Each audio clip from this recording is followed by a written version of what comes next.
Welcome to the third hearing of Portfolio Committee Number 1, Premier and Finance, for the inquiry into budget estimates 2024-2025.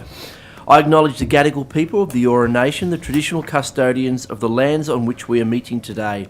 I pay my respects to elders past and present and celebrate the diversity of Aboriginal peoples and their ongoing cultures and connections to the lands and waters of New South Wales. I also acknowledge and pay my respects to any Aboriginal and Torres Strait Islander people joining us here today. My name is Jeremy Buckingham and I am the chair of this committee. I welcome the President of the Legislative Council, the Honourable Ben Franklin, and accompanying officials to this hearing. Today, the committee will examine the proposed expenditure for the portfolio of the Legislature. I ask everyone in the room, including myself, to please turn their mobile phones to silent. Parliamentary privilege applies to witnesses in relation to the evidence they give today. However, it does not apply to what witnesses say outside of the hearing. I urge witnesses to be careful about making comments to the media or to others after completing their evidence. In addition, the Legislative Council has adopted rules to provide procedural fairness for inquiry participants. I encourage committee members and witnesses to be mindful of these procedures. Welcome again and thank you for making the time to give evidence. All witnesses will be sworn prior to giving evidence. Mr. President, I remind you that you do not need to be sworn as you have already sworn an oath to your office as a Member of Parliament. For all other witnesses, could you please state your name and position title and swear either an oath or an affirmation? And I'll begin with my left, Ms. Palmer. Margaret Palmer. Sorry, Ms. Palmer, if I could just ask you to bring the microphone. It's a directional microphone, so I've just got to have it pointing towards you. Thank you. Thank you.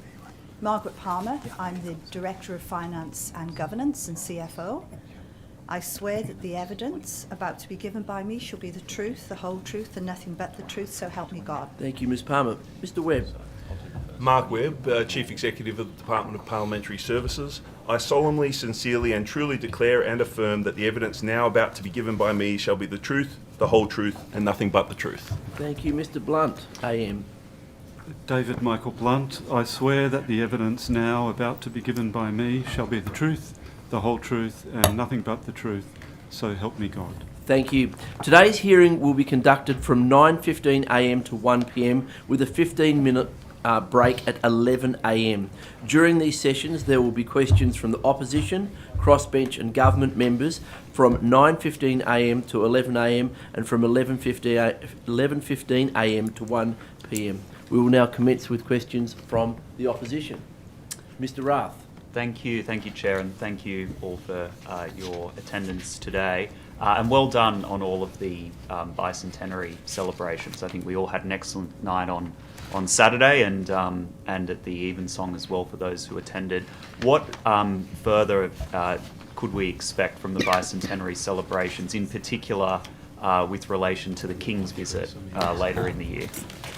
A particular interest of yours, Mr. Webb. Yes, thank you. And thank you for restoring or putting in a portrait of the King as well. Oh, here. You're welcome. If you, the next time you visit my office, you'll also see one in my office as well. Very good. I've never been. And one in mine as well. There we are. Look, I've never been asked. It's been a wonderful Bicentenary, to be honest. And what we've tried to do by acknowledging this really significant milestone is to reflect on our past in an honest way, to celebrate our present and to imagine the future of democracy in the state. And that's why we've got the slogan, I guess, for the Bicentenary as being reflect, celebrate, imagine. We've done a whole range of things and they have been very successful. So we've had not just this last weekend, which of course was the real anchor, being 200 years to the day of since the first sitting of the Legislative Council, I should say. And we had our open day, which was wonderful, where over 3,000 people came into the Parliamentary precinct. There was the world premiere performance of the commissioned work from the Sydney Conservatorium of Music. We had a lecture running a couple of times from Paul Bunyan about the building itself. We had exhibitions. There was the grand final of the public speaking competition, which there'd been regional competitions throughout the state to select the winners. I acknowledge Mr. Fang was there, and I thank you for being there. And it was just a fantastic day. But apart from that, we've done a whole range of other things. We've had seminars. We had a then and now seminar, and I appreciate you and Ms. Boyd being both checking that no one else, being both panellists on that seminar. Also, we had a called seminar, and thank you, Mr. Namford, for appearing on that. We had one on pride and precedent, and our next one will be on the Wiradjuri as mandated by the Parliament. We're also looking at a range of other issues. We are launching the new Indigenous artwork, which will be unveiled, which we talked about in the previous budget estimates, in a couple of weeks' time. We have a major exhibition, which will be in the Fountain Court from October to December, and a lovely launch of that. We have our final in the seminar series, the conference series, in December, which looked at the whole genesis of the Legislative Council. And of course, we've got the Commonwealth Parliamentary Conference, which will be held from the 4th to the 8th of November at the International Convention Centre, where 800 parliamentarians from all across the world, from 56 Commonwealth nations, will come to Sydney. It's in fact the biggest gathering of parliamentarians in the world. The opening ceremony of which it's my intention to invite all members of the New South Wales Parliament to, whether delegates or not, because I think it'll be a really special event and an opportunity for people to build relationships with our Commonwealth friends. In answer to your specific question about the potential opportunity of a royal visit, of course that would be something, and is something, that we will absolutely welcome. I think that you will have read commentary along with others about the visit itself and the potential health of the King, His Majesty. We haven't. We're still in discussions, I should say, with the Palace and with Government House, but we remain ready and stand ready to host His Majesty if he is able to and wants to visit the Parliament at any point in his visit to New South Wales. Well, if not the King, then hopefully William and Kate and not Harry. But I wanted to ask. Good egg. I wanted to ask as well. And I know there's a severe lack of wall space at the moment, in particular with all of the exhibitions and that. But what was the intention regarding the portraits of all of the premiers that used to be on the wall in the hallway between the Legislative Assembly and Legislative Council? Are they going to be restored or find a new home, or what's the intention? So it's a good question. My intention is, and this is the first time anyone's actually raised it with me, because obviously you would be aware that when the Rum Hospital was refurbished, that's why the artwork disappeared. That's why the busts were moved to the foyer from the theaterette and so forth, so that the work could be done without damaging them. And that was obviously the same for the portraits of the Premier. Now, it would be my intention to put them back. There may have been a decision taken before I became President on this issue, of which I'm unaware, but that would be my intention. But I would throw to either Mr. Blunt or Mr. Webb if you have anything further to add on this issue.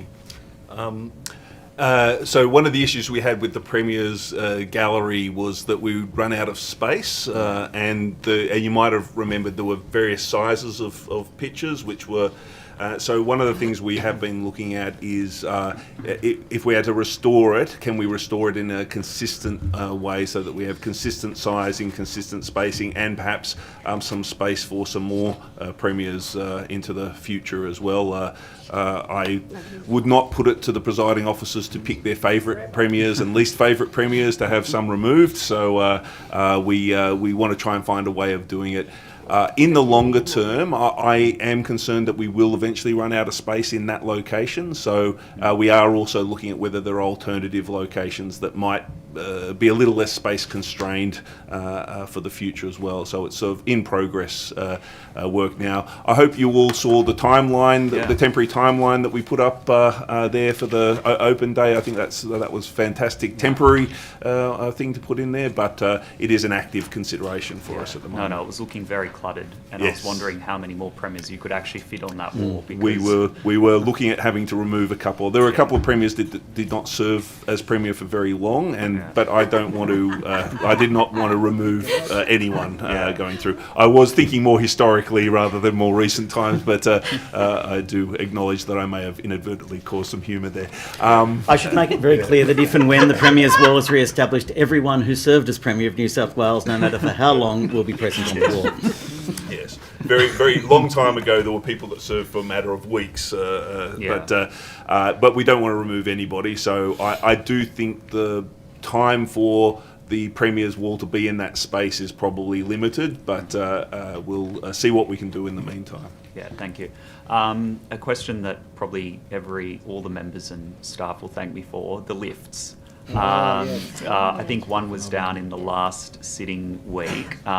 Could you provide an update on where that's up to and what we can expect in the future? Sure. I'll make some preliminary remarks and then throw to Mr. Webb. So, as you know, and as we've detailed in previous committee hearings, we are replacing the passenger lifts one at a time. They take, if I remember correctly, about 14 weeks. 16 weeks. 16 weeks to replace a lift. So as you know, the first one has now been done, and it's excellent. And in fact, the evidence is that it is now double the speed in terms of getting people to and from places of all of the other lifts, which is great. But we're working our way through it. The problem that we had in the sitting day was that one lift is always offline of the 5 because it's obviously being updated, upgraded. The problem we had during the sitting day is the second lift came offline as well, which meant, well, frankly, that's the reason why we need to replace the lifts, because they're breaking down. So that was evidence, if anything. What we have done, though, is ensure that there's a lift technician on site whenever the Parliament is sitting, so that it can be these problems can be fixed and attended to as quickly as possible. But the fact that the lifts are a problem and that they're breaking down is exactly the reason why they need to be upgraded, and they haven't been in the 44 years of the new building has been operational. But Mr. Webb might have further to add on that. Yes, definitely all of that. So we've got, after this second lift is restored in the passenger space, it'll be done by the end of September. So we have 3 more to do after that. They take about 4 months each, so we've got another year worth of work to finish them off. Unfortunately, there isn't a 16-week break in the parliamentary calendar at any point, so we do have to cover sittings, and that's also, unfortunately, why we can't do more than one at once. If we had a longer break, for instance, if this was happening over the end of a parliamentary term, we might do a couple at once when the building is less occupied. Unfortunately, we can't do that. So August 2025 is roughly when we think the work will be finished. But I'm pleased to say we've also been updating the goods lifts. The second goods lift, so the 3 goods lifts, so the first 2 have been done. The third one is being worked on at the moment and will be finished by the end of September. Many people who use the northern part of the tower block, in this public forum, I say no one should be using the goods lift except for the transport of goods, but I do recognise that for people in the northern end of the building it is somewhat used. With that third goods lift back online, I think that will alleviate some of the stress, and obviously as we progressively update each of the lifts, the overall reliability of the system should get better. But as the President said, those lifts are, the parts and components of those lifts are 40-something years old.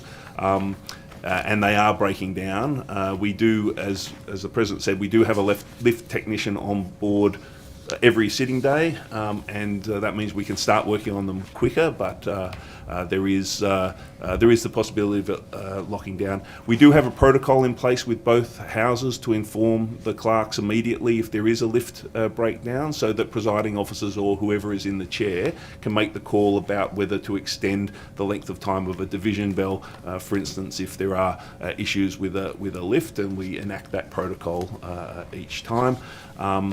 And so we will continue to work to try to update things, but it'll be August 2025 before we've finished the program of works. For all of them? Yeah, for all of them. All right, thank you for that. Issue that came up in the last sitting week was the integrity agencies bill. This is a more independent way of funding the integrity agencies. Obviously in that debate there was discussion about what it means for the legislature in terms of the appropriation that the legislature in the future would seek, and how that operates with executive government.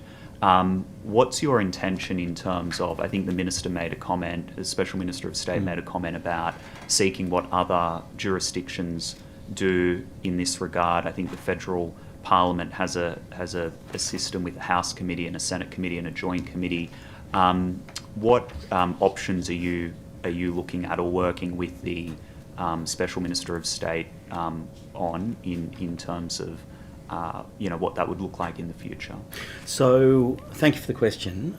We have had, David and I have had discussions with the Special Minister of State about the impact or about perhaps best practice in terms of what could be done in terms of independent oversight of the legislature and its budget. The federal Parliament, as you rightly point out, does have in effect 3 committees who oversight the budget bids for the running of the Parliament and the running of the Senate and the House of Reps.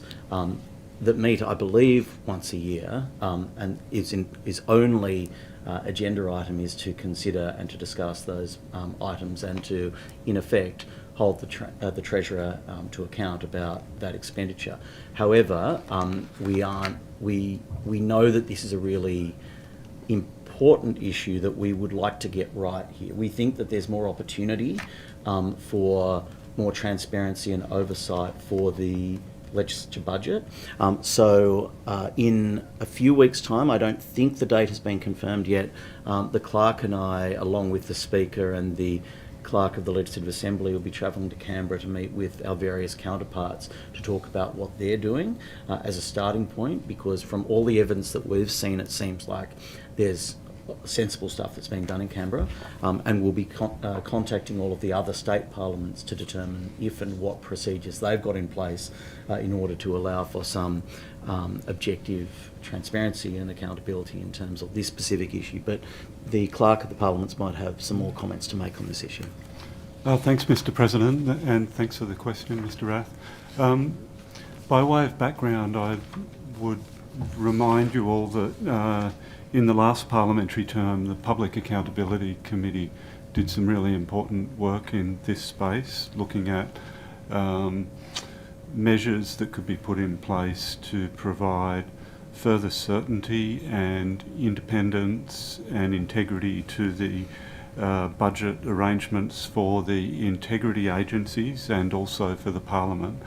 The Public Accountability Committee made 2 reports, and I think they're really the background to the bill that is currently before the Parliament that's now passed the Legislative Council. The committee, in its first report, made a number of recommendations. It recommended the adoption of the model that we see at work in the federal Parliament with a House of Representatives Appropriations and Staffing Committee to consider the House of Representatives Department budget bid and make recommendations to a Senate committee on appropriations and also a joint committee dealing with the DPS budget bids. So that was the primary recommendation of the committee in its first report. The first report did also flag another alternative model that we see in the House of Commons in the UK and also in some of the Canadian jurisdictions, but for sort of a body like a commission or a board for the Parliament. But I think I can speak for not only myself but also my colleague and friend, the Clerk of the Legislative Assembly, in saying that we see those models as not appropriate for the New South Wales Parliament because they don't work in a bicameral Parliament. You can't have a single body, a commission or board, with members of the Legislative Assembly, for instance, making recommendations about the budget for the Legislative Council and vice versa. And when these models have been proposed in the past, they've tended to be proposed to have a majority from the Legislative Assembly, for instance, which would be totally anathema for an independent, sovereign, separate upper house. So yes, we definitely wouldn't support any move down that track. That's not what's being contemplated now. What's being contemplated at the moment is the federal model. And that's why we're off to Canberra in a couple of weeks for discussions with the Speaker, the President and the clerks down there. Thank you. While I've got you on a roll, Mr. Blunt, I wanted to ask about SO52s, and I know Ms. Boyd might have questions maybe on this as well.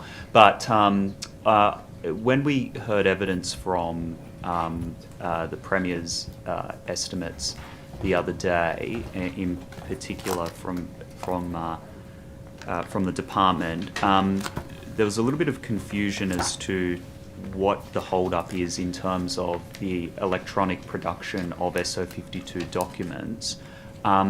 Is it that there's a holdout from the Cabinet Office, or are there also concerns from you and your office about the electronic production, and when can we expect, or when can we expect the production of SO52 documents electronically in the future? I can indicate that there's not in any sense a holdout from the Cabinet Office or from the Executive Government. My office and the Procedure Office, in fact the whole of the Department of the Legislative Council, remains committed to the goal of electronic production of documents ordered under Standing Order 52, and the Cabinet Office share that goal. We each see that there are significant potential efficiencies to be gained through that, and an enhancement of transparency and accountability of government. It is a complex process though, although we've been collaborating with them for some time on this. I wish I could give you better news. I mean, the short answer to your question is that realistically, I don't think we'll see much further movement on this for at least 12 months. I can give a longer answer that will explain the reasons for that. I am conscious of your time. I can either start that answer now, or if there's going to be further questions on this subject, I can elaborate a little later. But it is a complex subject. We're still committed to that goal, but it will take some time. And in fact, it might not be a bad thing that it takes a little bit more time, because information technology is evolving so fast. There may in fact be some better solutions just around the corner than some of the ones we've been looking at today. Thank you. I might come back to that later. Thank you, Mr. Blunt. Mr. Latham. Thank you, Chair, and thank you to the panel that's come here this morning. Is it correct to say that in the recent renovations to the building, the alarm system that had existed on the Macquarie Street perimeter fence was disengaged and is no longer operational? It will shock you to know that I might throw to Mr. Webb on that one, Mr. Latham. There were times through the process where we did have to shut down. For instance, we had to redo the electricals through the forecourt, etc. So there were times that it had been brought down.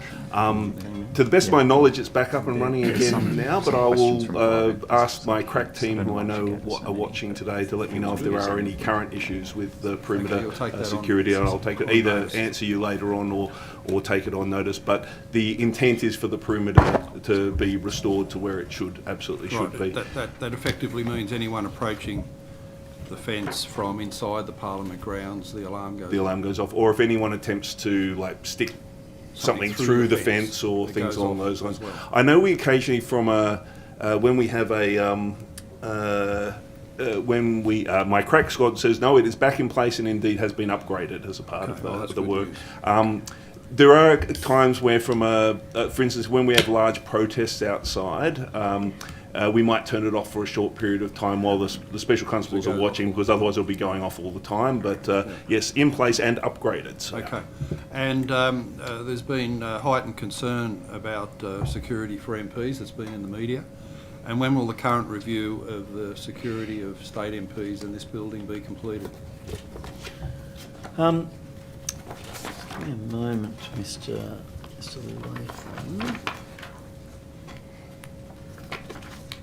So there are a whole range of things that we have done. Well, actually, let me go back a step. I should say from the beginning, if anyone does have any specific concerns about security issues, we encourage them. In fact, we strongly ask them if they can speak to DPS Security, who can provide both tailored advice for their own personal situation, but also if they're concerned more broadly about the precinct, which is they can provide specific advice, they can evaluate risks and threats and recommend mitigations and so on.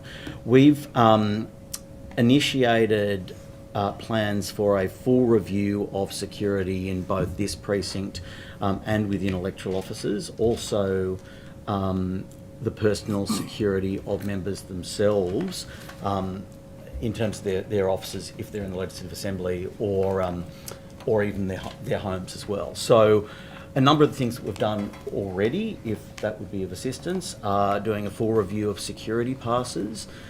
We've we've removed all disabled profiles to ensure that only active pass holders have access to the building. We've limited a significant number of those passes to only being able to apply from 7 a.m. to 7 p.m. on Monday to Friday.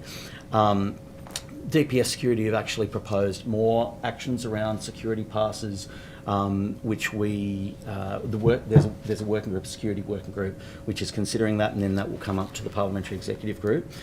We've improved security measures around chambers during sitting periods. We've enhanced the CCTV coverage. We've rolled out a new security system in electorate offices, and we've also, you would have seen an email from me maybe 2-3 months ago, I think, where the New South Wales Police Force is working closely with individual parliamentarians on a special project that people can opt in on and have an actual local plan made for their own security with their local police force. If people do opt in for it, then their local police will call them and make that happen. Right. Isn't that police review also looking at the building?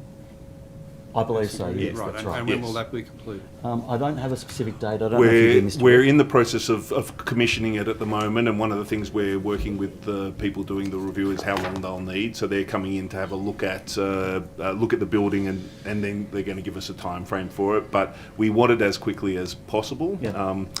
To inform both immediate actions we could take, but also if there is further budget bids that we have to make. For instance, if we want to up the security in particular areas, we need the information by November, otherwise we can't put those budget bids together. And President, you mentioned upgrading the security of the chambers. What's that involve? It involves having more vigilance around the special constables, having them be often physically closer to the chambers in case there are issues that need to be dealt with speed within the chamber. Okay, thank you. I see that the Parliament has advertised for a program manager hinting at a new IT system to be developed in the immediate future. What does that involve? So we're doing a lot of IT systems. Do you have the title of the role It's just, there? listed as program manager for a new IT system to take us into the cloud instead of the current system, which is internet on-premise? That's probably the Parliamentary Information Management system, I would say. Yes, Krista, who's been working on that project for many years, and a shout out to Krista, she's done a fantastic job, has moved into doing some work on longer term strategy for us, so that created a vacancy in that particular role. So the Parliament Information Management System, or PIMS, which is the system that's used on a day-to-day basis, was started to be worked on in 2014, 2015, and back then there was no cloud-related provision. As a result, it is more susceptible to outages that happen here at the Parliament, so we wish to move anything new that's been done in that system for the last couple of years has been done in the cloud, but the legacy parts of it are still sitting on-premise systems. So that project is in part to move the legacy system into the cloud, like the newer parts of it, but also, as you might imagine, things have moved on a fair bit since 2014, 2015, and so we have a list of enhancements people would like to see to make the system move smoother and better, so we'll be making those enhancements as well. And what's the projected date to turn off the legacy system? There's a fair bit of work in it. We can only do it at the rate that our external supplier can work on it. So there's probably a few years worth of work in moving things over, because at the same time we're also making the enhancements that people are asking so for. that's very general, a few years. There's no target date? Not a specific target date, yes. And moving into the cloud, while it has the benefits you've outlined, also raises cybersecurity concerns, and that too has been publicised, and I'm sure you get advice about a certain country in particular. So what's been done there in terms of cybersecurity for this new system? Yeah. So, sorry, Mr. No, please. Okay. Yep. I don't want to steal anyone's thunder. So I might just make a couple of comments about cybersecurity more broadly, and then specifically about the system. You're quite right. 6 years ago, we didn't have a cybersecurity team. We just did some general stuff. Now we have a dedicated team of 6 people, and all they do is cybersecurity related work. The amount we've moved to, when we move to the cloud, there's a couple of things. Firstly, we only move to the cloud in jurisdiction, so we don't move any data offshore anywhere. All of the data that we store in the cloud is stored in Australian jurisdictions. That's incredibly important to pick a slightly less controversial country, although it depends on your point of view. If you look at America and the Patriot Act, for instance, in America, that gives the American government the capacity to take any data that's stored in an American jurisdiction and look at it at any given time. And as you can imagine, there are other, perhaps less friendly to Australia countries that would be even more the case. So we do make sure that all the cloud data is stored in an Australian jurisdiction. We generally speaking use the Microsoft cloud product, Azure. They spend more money per year on security than the entire Parliament's budget going through there. So moving to the cloud actually enhances the security of the systems that we have rather than reduces it. I think there was a persistent rumour that I had a button on my desk that I could just press and cut us off from the internet if, in case of attack, like a red light would go off and I'd press the button and we'd be cut off from the internet. That was not the case. I thought that was for the lifts. Never. Smooth operation of lifts at all times. But that was not the case. We were more vulnerable with our on-premise systems than we are with the cloud. And in terms of capacity of staff to know and adapt and be competent in this new system, what are we doing to teach the staff as the final rollout date approaches? Yeah, no, that's an excellent question because cybersecurity preparedness is not cybersecurity. How to use the new system? Yeah, how to use. Oh, yes, not of just course. how to be secure, but but how to actually make use of operational aspects of it. Yeah, misunderstood. So absolutely intensive change management programs. I would say to this forum and to everyone listening who might have used the old old systems. This is probably something we didn't do as well as we could have in the past. We would roll out systems. A lot of complaints 5 years ago. Absolutely, and we have learnt from that. So extensive change management processes, including training, but also we've built in. Yeah, as we roll, so we will roll it out module by module, and we will do that as we roll it out module by module. So I do want to say to the whole committee, it's not that we disappear behind closed doors for a few years and then pop out with a new system. We will be rolling it out section by section, training people as we go, but also more importantly, building in the feedback loops. So Danielle and the team in digital transformation are building in much better feedback loops to say, okay, if we're moving this from on-premise to the cloud, what are your pain points in using this system? How do we fix those pain points as a part of doing this? And so the new system should be better attuned to how people actually use them, as opposed to perhaps in the past where we've been perhaps a little more technical in how we do it and not taking the user perspective as far into account as we should. So it's an excellent question and something we are focusing on a lot at the moment. Thank you. Thank you, Mr. Webb. Thank you, Mr. Latham. Dr. Cohen. Thank you, Chair. There's increasing recognition in the broader community that period products are essential, like having toilet paper or soap in a public toilet. The Queensland government's putting period products in schools. New South Wales councils are putting them in public toilets. There's a wonderful organisation, Share the Dignity, who've put vending machines that dispense free period products. They're going into community centres, hospitals, domestic violence refuges. Will the Parliament provide period products for staff, for members and for visitors? So I'll start and then throw to Mr. Webb if I may. The first point is I absolutely agree with the premise of the question. I believe that this is definitely something that the Parliament should be doing. I think that we have a responsibility as a leader in terms of both the culture and the services that we provide in this space to set an example for other organisations across New South Wales. So I am 100% in favour of doing that. The second point is there has been significant work done on this already, and we are very close to being at a stage, and I'll throw to Mr. Webb here because I don't want to say, yes, we will be doing this from this date, but hopefully Mr. Webb will be able to provide us with some information about when we're going to start doing this from. Mr. Webb. Thank you very much. Yes, an excellent question, and not just, as you said, not just for the people that work in the building, but also for visitors coming through. We have a long history, like our change room down on level 6, which is designed for people with severe mobility constraints.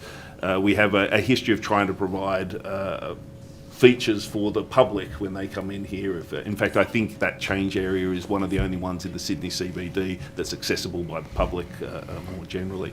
So yes, conversations are very well advanced. We've got quotes. Essentially, the people that provide the bins and some of the other things in the bathrooms also have offerings in this space. So we've been negotiating with them. We're very close to finalising those negotiations. So I am hopeful, and in fact I'll make a commitment here which will spur my team on to even greater heights of, but within the next, we're looking at concluding those negotiations within the next few weeks, and so I would imagine it'd be maybe 1 to 2 months before it rolls out across the Parliament. I'll also make it clear for the record that it is my instruction that this happens as quickly as possible. Thank you. If I can just add, Mr. Please, President, Mr. as the leader of a department where the staff, 70.9% of our staff are women, I'm delighted to hear the commitment from Mr. Webb. Thank you both for your commitment and your enthusiasm. That's much appreciated. Last year, Mr. Webb, you advised the committee that work to include non-gendered titles in the HR on-board system was underway. Can you update us on that work? Yeah, absolutely. Please, yep, of course. Fantastic. So the underlying core system, SAP, which we use for HR, and the HR on board system, which is the system that we use to onboard people into the organisation, have both been updated to include the MX title, but also in the onboarding system an option for someone to say, the way I would prefer to refer to myself is not listed here, and I would like to, and then someone from the HR team contacts the individual and says, okay, yeah, that's great. Our old SAP system, MX is as far as it would be pushed. But we are in the process of starting a project to replace that system. It is 25 years old and runs all of our pay runs, so it needs to be working well. We have made a core requirement of that project the capacity to have an extended list of titles that could be included there, and with that new system in place, we'll be able to extend that a little further in terms of the default list. But as I said, because we know these replacements take a while, you don't want to get them wrong, so we put in place this other process to see if we can capture anyone who isn't captured by the MX title, and make sure that we can reflect that in our sort of. It is not as structured as I would like, but it is the best we can do until we replace that core system. Yeah, thanks. And moving forward with those new systems, I appreciate that in the style guide for other New South Wales government agencies, it's best practice to provide an option to opt out of having a title entirely. Yeah, yes, absolutely. Is that the intention with those new systems? Absolutely, it is the case. In fact, I think and again, my crack squad will correct me if I get this wrong, but I believe in the HR on board system that is an option at the moment where you can say, no, I don't have a title. And I think we've worked out a way of flagging that in the SAP system as well. But it requires a manual intervention, if I'm remembering correctly, but we can do it for that. We just can't extend the list of titles any further than MX in the underlying system. Okay, so just to clarify that current process, people can identify that their preferred option isn't on the list, yes, and they're then proactively contacted by HR. That's correct, yes. Thank you. No problems. I'll pass to my excellent colleague, Ms Abigail-Boyd. Excellent. Thank you, and good morning to all morning. of you. Can we talk about the plans for upgrading accessibility of Parliament? I know there was some money put aside in the budget, which is good. Can you tell me what that is looking like? I can, if you'll give me a moment. So, accessibility is something that is extremely important to me, and obviously legally binding that we must do this. This is not going to be something that will be able to be, I think, probably ever fixed. It's going to be an ongoing journey that we will rely on both receiving expert advice on, but also on people providing us with feedback, as you have done previously as well, and a range of other members around the building have. We've done some very important work over the past couple of years. We've, in the LA Chamber, for example, for obvious reasons, there's been significant accessibility improvements in terms of providing access under the main table, widening the barriers between the advisors gallery and the chamber roof, automated doors into the speaker square, the LA Chamber, and so on. We've levelled out the floors in the Rum Hospital. We've done some, We've put captioning now on the broadcasting for both chambers in terms of the, and all committee hearings as well. We've produced the first, or published, I should say, the first disability inclusion plan back in 2022. We've improved lighting levels in the chamber and so forth. And we have provided accessible ramps in the Speaker's Garden and the Hospital Road entry and exit, but there is much more to be done. So what we're doing right now is obviously on level 2, people would be aware that the gym and the recreation facility has been closed. It was closed from memory on the 15th of August and will be closed from memory until mid-November, looking to Mr. Webb if there's a different date. But one of the most important parts of that refurbishment is, of course, providing an accessible solution, a ramp, for people to be able to get into the gym, because at the moment they simply can't, and it is inaccessible, and that's unacceptable. We're also refurbishing the squash court to make it suitable for a range of multi-purpose activities, not just for able-bodied people who can play squash, for example, but for things like yoga and other things. We're renovating the bathrooms in the level 2 recreation facilities to provide access there as well, and some other things. The next item that we're looking at is, and I appreciate the funding from the government in this area is the Gatehouse project. And so the Gatehouse, and you've drawn attention to this too, and I might comment on that in a moment if I may, in terms of ensuring that all people can enter and exit the Parliament in the same way. Because accessibility is not just about having the capacity to access, it's about having equality of access and ensuring that everybody's treated in the same way, and we're very conscious of that. And so our budget bid was successful in providing a $7 million upgrade to the entry and exit from Hospital Road. My apologies, not Hospital Road, Macquarie Street. The planning work is happening to that now, but the actual works, because they'll be quite substantial, won't be able to be done until we've got a significant break, which will be in effect in the election period in 2027. Okay. So it will be, that's when that will be done.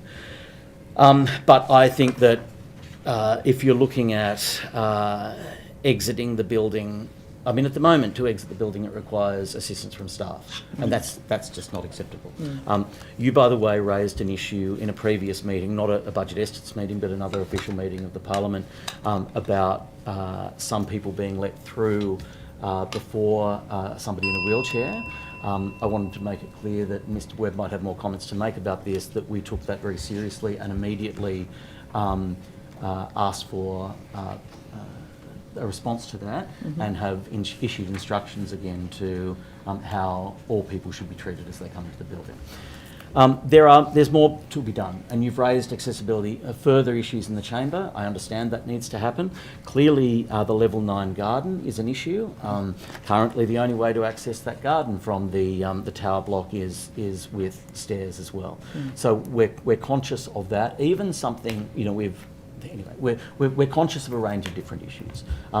So the next, once we lock down the Macquarie Street entrance, we're looking at changes that need to be made to the Hospital Road entrance as well. We're considering what needs to happen in terms of the level 9 garden, but we are open to all suggestions about other ways that we can make the Parliament a more appropriately accessible place for everybody. I've talked for a long time, but Mr. Webb may have further comments to make on it. We've been focusing a little on the physical access, which is incredibly important. I would I acknowledge that what we think of as the Parliament House building is actually 7 different buildings: the Rum Hospital, each of the chambers, the Speaker's Wing, the level 9 thing at the top, the Fountain Court is a separate building, and then the Tower Block as a 7th building. And if you've ever been at the corner of the north corner up near the Clerk of the LA's office and seen the different levels that you have to go up and down to get there, you can see where that might create challenges.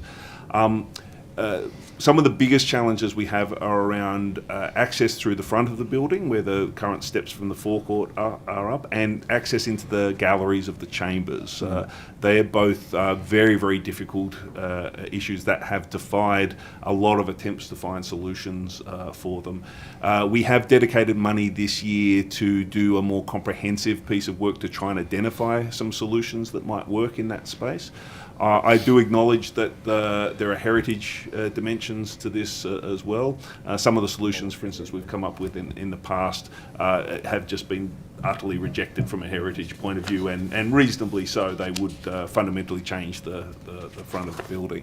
But we have dedicated money to try and find ways to innovative solutions to try and deal with those kinds of issues. But I also wanted to highlight that, of course, accessibility isn't just about physical access around the precinct. So we're doing some work on wayfinding in the precinct at the moment. So if you have a vision impairment, for instance, or you can only see high contrast, like not just in terms of perhaps being blind, for instance, but if you can only see with high contrast, trying to look at ways that we can use either technology or different signage approaches to help people wayfind around the building a little better. Upgrading the maps we have on the website so that people can pre-plan their work in there as well. You would have seen the daffodil, the hidden disability. So we've been training people on how to deal with hidden disabilities. We had one of member of the lower house introduced some people to us who had difficulty because of a hidden disability, and that's been a wonderful way of giving us lived experience information to try and improve the way that we deal with hidden disabilities. We do, with the refurbishment of the chambers, we upgraded the hearing loops in each of the chambers as well. You would see now that we have closed captioning on a broadcast coming through. You yourself trialled some sign language in a committee side of things, and we're looking at how we can improve that as well. So I did want to highlight that while the physical dimension to it is incredibly important and probably one of the more challenging dimensions to it, we do want to make sure that accessibility is not just in the physical space but across all ways that people can access this precinct and beyond.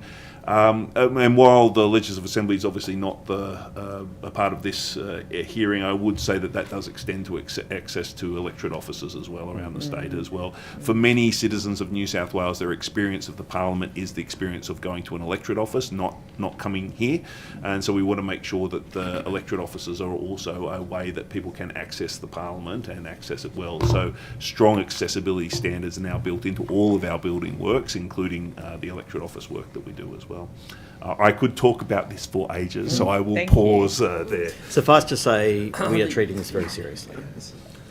Thank you very much, Mr. Webb, for your comprehensive answer. We will now turn to questions from the government. Thank you, Chair. Thank you all for attending this morning.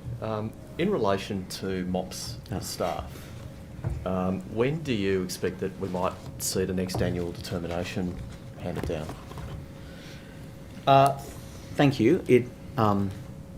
It doesn't surprise me that the issue has come up, and I might just give some preliminary comments first. Obviously, the MOPS determination is often, in fact usually, handed down before the end of the financial year, which hasn't happened this year. It hasn't happened for a specific reason, that there's industrial action being taken by the PSA, and so our view is that to have brought down the determination before that action is concluded, with possibly a different financial outcome after that determination is made, would be not appropriate for us to do. So we are waiting for the conclusion of that. We hope to have that done, obviously, well, how long's a piece of string? But we hope to have it done sooner rather than later, and once it is done, we would look to putting out the determination quickly. I should, though, mention at this point, imminently, once we know when the legal process is concluded. Year of the strike. I should say again. Is it year of the strike? I should, though, make a couple of other comments, if I may, about what our plans are for the next determination, because there will be clearly pay is a significant focus for all staff, but there are a range of other conditions that also form part of that determination, and I think it's appropriate for me to preempt some of those in this setting so that people know what we're considering. Firstly, there'll be the provision for the newly determined PRT entitlements for LA crossbench members, which will be enacted. There will be a process will be outlined to be followed before any effect is given to a decision to terminate the employment of staff. There will be express terms in the determination about state and federal discrimination laws and state work health safety laws. There will be a new clause detailing the EAP assistance which is available to staff, which I'm happy to talk about later if people would like to know more, the ICO and the workplace relations and safety support. There will be, and this will be, I suspect, of interest to staff, and also came up from memory in a supplementary question, possibly by Ms Boyd last time, about reasonable work hours. Currently, we are planning to put out a revised hours of work clause, which will describe reasonable work hours under the all instance of employment allowance which staff receive, and potentially and the introduction of time off in lieu opportunity for after people have worked excessive hours, which we think is important. We're also going to be matching public sector parental leave enhancements and updating the members' code of conduct after both the recommendations from the Broderick Review and the Keppel report, the ICAC Keppel report. So. I guess the point is we're not just sitting doing nothing. We are focusing on a range of things that we think are going to be important to put in this determination. We will publish the determination and the determination in terms of pay as well, as soon as it is practical to do so after the Industrial Relations Commission has made its finding. Can I ask two follow-ups, please? Please. President. The time off in lieu, Yep. which I'm pleased to hear is something being considered. With regards to how you're determining excessive hours, I know in my office we keep track of hours, that my excellent staffer Katie does, because she does a lot. So have you collected data to make sure that we're going to have a sort of reasonable understanding of the actual hours that our staff currently do? How are we going to determine? Yeah, it's a good question. There's been informal consultation, perhaps is a better way of putting it at the moment. Mr. Webb might like to speak to this more specifically. Yeah, no, it's an excellent question. So we're doing two things at the moment. The first is what is reasonable? So that question has been kicked around. So we'll be doing some consultation with people to just really narrow down what does that look like. But you're quite right. At the moment, different officers do different things in terms of tracking hours. Some people do track their hours, some people don't track their hours.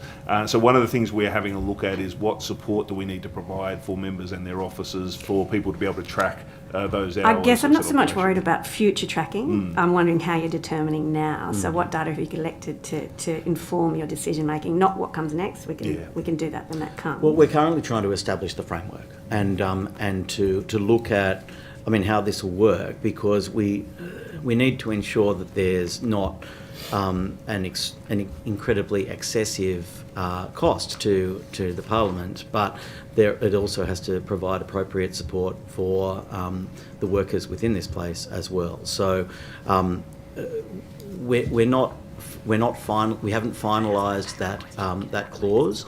Dr. Kane, it was more, I wanted to specifically state that today to make it clear that that's our intention, but we're continuing to discuss throughout the precinct, and very happy to have those discussions with you.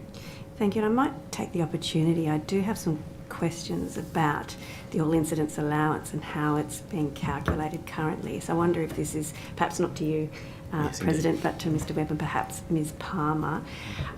You mentioned that the payroll system's was quite old, and that we're moving to SAP. Is that right for payroll? Is that just HR? No, it'll be for finance as well. The current system is a very old version of SAP. We're in the process of determining what the right replacement would be. The modern SAP systems might be a sledgehammer to crack a walnut for us. So we are looking at a range of systems, but we would replace it. Yes. So I'm sure you would be aware that with aged payroll systems across multiple organisations in the real world outside of here, there have been issues with systems not coping with particular industrial instruments and inadvertently or otherwise resulting in underpayments to staff. Have we done anything to ensure that that old system doesn't inadvertently, for example, roll the incidence allowance into an hourly rate of pay that then might result in an underpayment?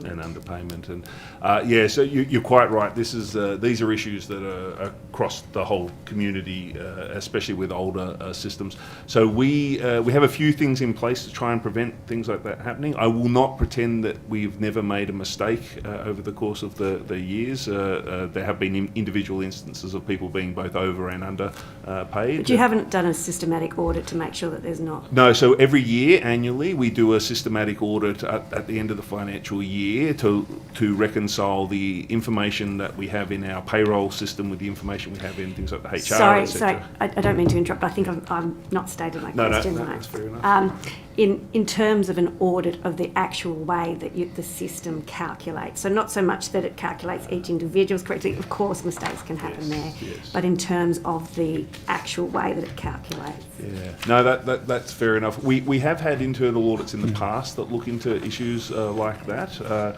I'd have to take on notice when the last one of those was. I don't have that in my head, No, but and it is something that we look at on a regular basis. And I might, and there's no way trying to be a gotcha moment, No, of but course. in the in the process of trying to come up with the hours question for the time off in lieu type situation, we do think that we have identified a systematic Okay. underpayment issue with the payroll system with regards to the rolling up of that allowance into the hourly rate. We'll provide you with some information and you can Please, then answer Please. supplementary Yeah, questions. absolutely, please. That would be great.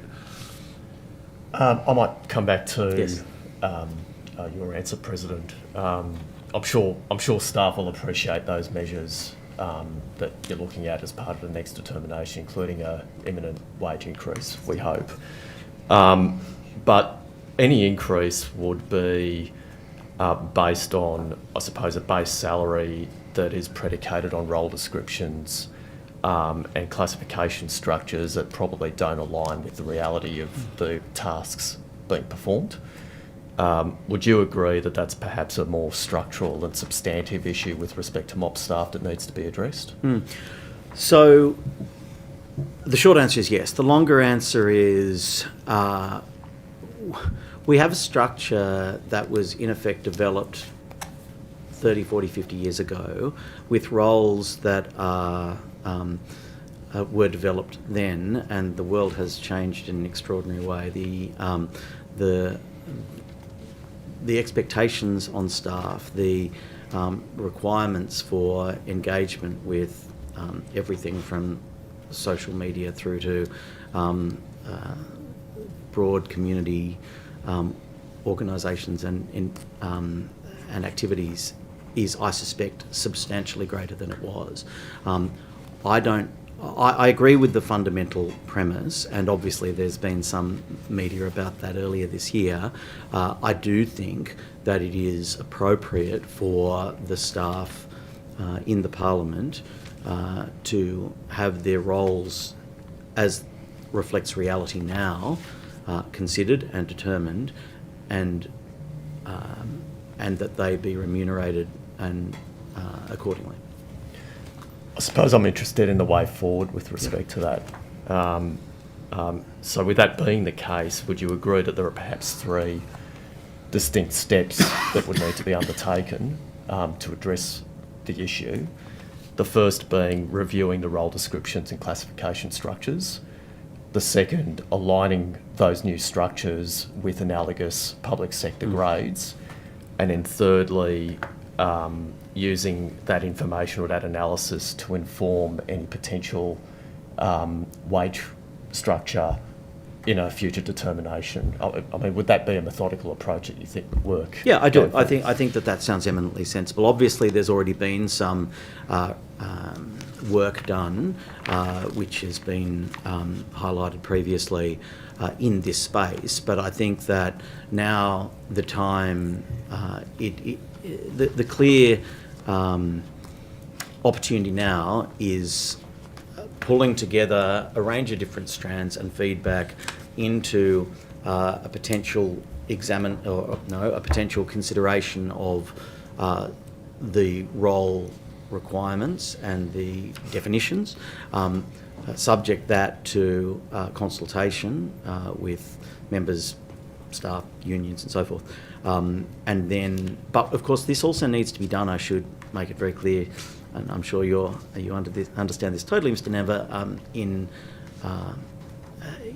in conjunction with the government as well. That we need to ensure that we, if and when there are new roles and responsibility guidelines established for staff, if that does, and I suspect it will, but if it does ensure the likelihood of a pay reclassifications, we need to ensure that the money's there to be able to do it. And it is simply not fair on the staff to set expectations that then are unable to be met. So we're considering a range of those things and what that would look like. We will also continue to discuss it with the government, but in terms of the three-staged approach that you mentioned, those steps seem to me to be quite reasonable. So if I could look at the first step, Yep. the reviewing of the role descriptions and classifications, the bent review, I understand, has undertaken or is undertaking. What's the status of the bent review at the moment? Mr. Webb? Yeah, no, happy to. So yes, Sharon Bender, who I know is known to many people around the Parliament, did undertake some work in that space for us.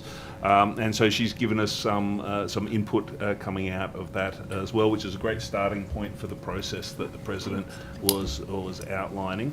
As the President said, there's also feedback from lots of different sources as well, including things like the Broderick Review, for instance, which did make some comment on issues affecting this.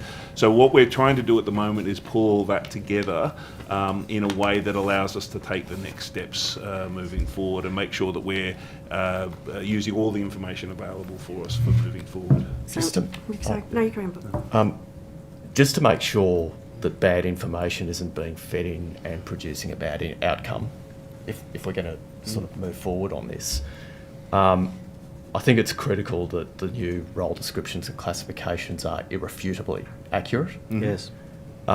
In order to do that, and I don't doubt the professionalism of Ms Bent at all, or the conclusions that she's reached in the report, not by any means, but to ensure it unambiguously captures the nature of these MOPS roles, I would have thought those role descriptions or the newly drafted role descriptions and Ms Bent's analysis should probably be presented to staff, to relevant trade unions, to the PAG, for their comprehensive feedback before we, I suppose, proceed to steps 2 and 3 of this Sorry, process. Mr. Namba, PAG. The Parliamentary Advisory Group. Which is the on bullying, harassment, sexual harassment. So I suppose my question is, if there is a report, there are draft findings, draft role descriptions that we are going to rely on, I suppose, for future determinations, before we do anything with that, my view would have been that the staff should be consulted, trade unions should be consulted, the PAC should be consulted before we proceed any further. Is that? Yeah, and look, it's perfectly, that's clearly true. In terms of the specificities of the job description, I think that Ms Bent provided, I think that's reasonable for that to be included in that consultation process. I would, I guess, just make one preempting point now, which is that we need to... there are a range of different responsibilities that a range of staff fill, and we need to ensure that it doesn't appear... well, we need to ensure that when we determine job descriptions that they are reflective of what's actually done, i.e. that every single possible thing that could be done by a staff member isn't always, in fact, mostly not done by every staff member. So we need to work our way through that. And so that's just a challenge. But yes, I think that when we pursue the consultation process of the sort that you outline, which is our intention as well, providing the suggested job descriptions or the information about job descriptions that Ms Bent provided, which I suspect won't be a final landing place for everybody, but will be extremely helpful because of the work that she's already done in formalising those conversations, then I think that's a reasonable thing. Okay, thank you. Could I just ask a quick follow-up on the determination? And I accept your answer, President, about the industrial action, of course, needing to all of the good faith aspects of that as well. Given that I think in the last estimates, Mr Webb had anticipated that it would all be sort of ready as per the normal schedule, I presume then that would mean once things are settled, there would be some consideration of back paying staff for that period of time? I mean, look, obviously, personally, of course, I would like that to be the case. Again, it will come down to the envelope of support and so forth. But that would be something that I would be hopeful for, but I obviously can't commit to that at this point. The other point that I just make, which I think some people don't know, is that while we will make this determination in when we make it, let us assume for the sake of argument October, November, there is no reason why multiple determinations can't be made in a year, and if it becomes apparent that there needs to be something addressed further, it doesn't need then to wait for another year. So that's something that we can look at as well. Thank you. I have a quick question to Mr Webb about security, and I just wanted to ask about telephones. I presume that what we do with security extends to our phone system. Correct. But I understand that at the moment, if staff get phones redirected to, say, their mobile, it doesn't pick up the number of the caller, which in some cases can be problematic if you do need to screen out, for example, problematic callers for harassment reasons, etc. And I just wondered if that's something that's being considered, if it could, some way that the system could capture the number, particularly for staff who might be on the end of calls that they need to consider whether they take or not. I'm pretty sure we could set that up. I know we did some consultation when we first set up the voice over IP phone system, which is where those changes happen, and I think its current settings were based around some of that consultation, but I'm pretty sure from the technology point of view we can pass through numbers, so I'll go back and talk to the team, but I'm happy to look at that, and if we can do it, I can absolutely see your point. I myself may receive some phone calls occasionally that I would prefer not to take, so I do understand that. You usually answer my calls. 90% of the time, Mr. Fang, yes. Thank you, Mr. Webb. I'm informed that because of the thoroughness of the answers, we now have about 11 and a half minutes for opposition, crossbench and government questions in this next session. The opposition chair. Thank you. Mr. President, first thing I want to start with is a congratulations in relation to the issues that happened around the Honourable Bronnie Taylor's valedictory speech and the way that it was handled by the security staff, particularly the special constables and their leadership, but also yourself, Mr. President, and the team more widely. It was disappointing that that somebody would try to ruin what was such a special day, but that sort of leads to concerns around that issue more broadly. How do you think we can improve circumstances where there is somebody who's identified as harassing a member of parliament? They turn up to the precinct. They get to the point where they're actually seated in the gallery for what is a pretty significant speech by a member. Surely, whilst I understand the Parliament is an open place and accessing democracy is widely important, the concern is that so is members' security and the right to a workplace without harassment. That person had been previously identified and it was understood by security to be a problem, yet they were seated in the gallery not 3 or 4 minutes before the Honourable Bronnie Taylor was to give her valedictory speech. I don't think any member would feel that that is appropriate. How can we stop that occurring again?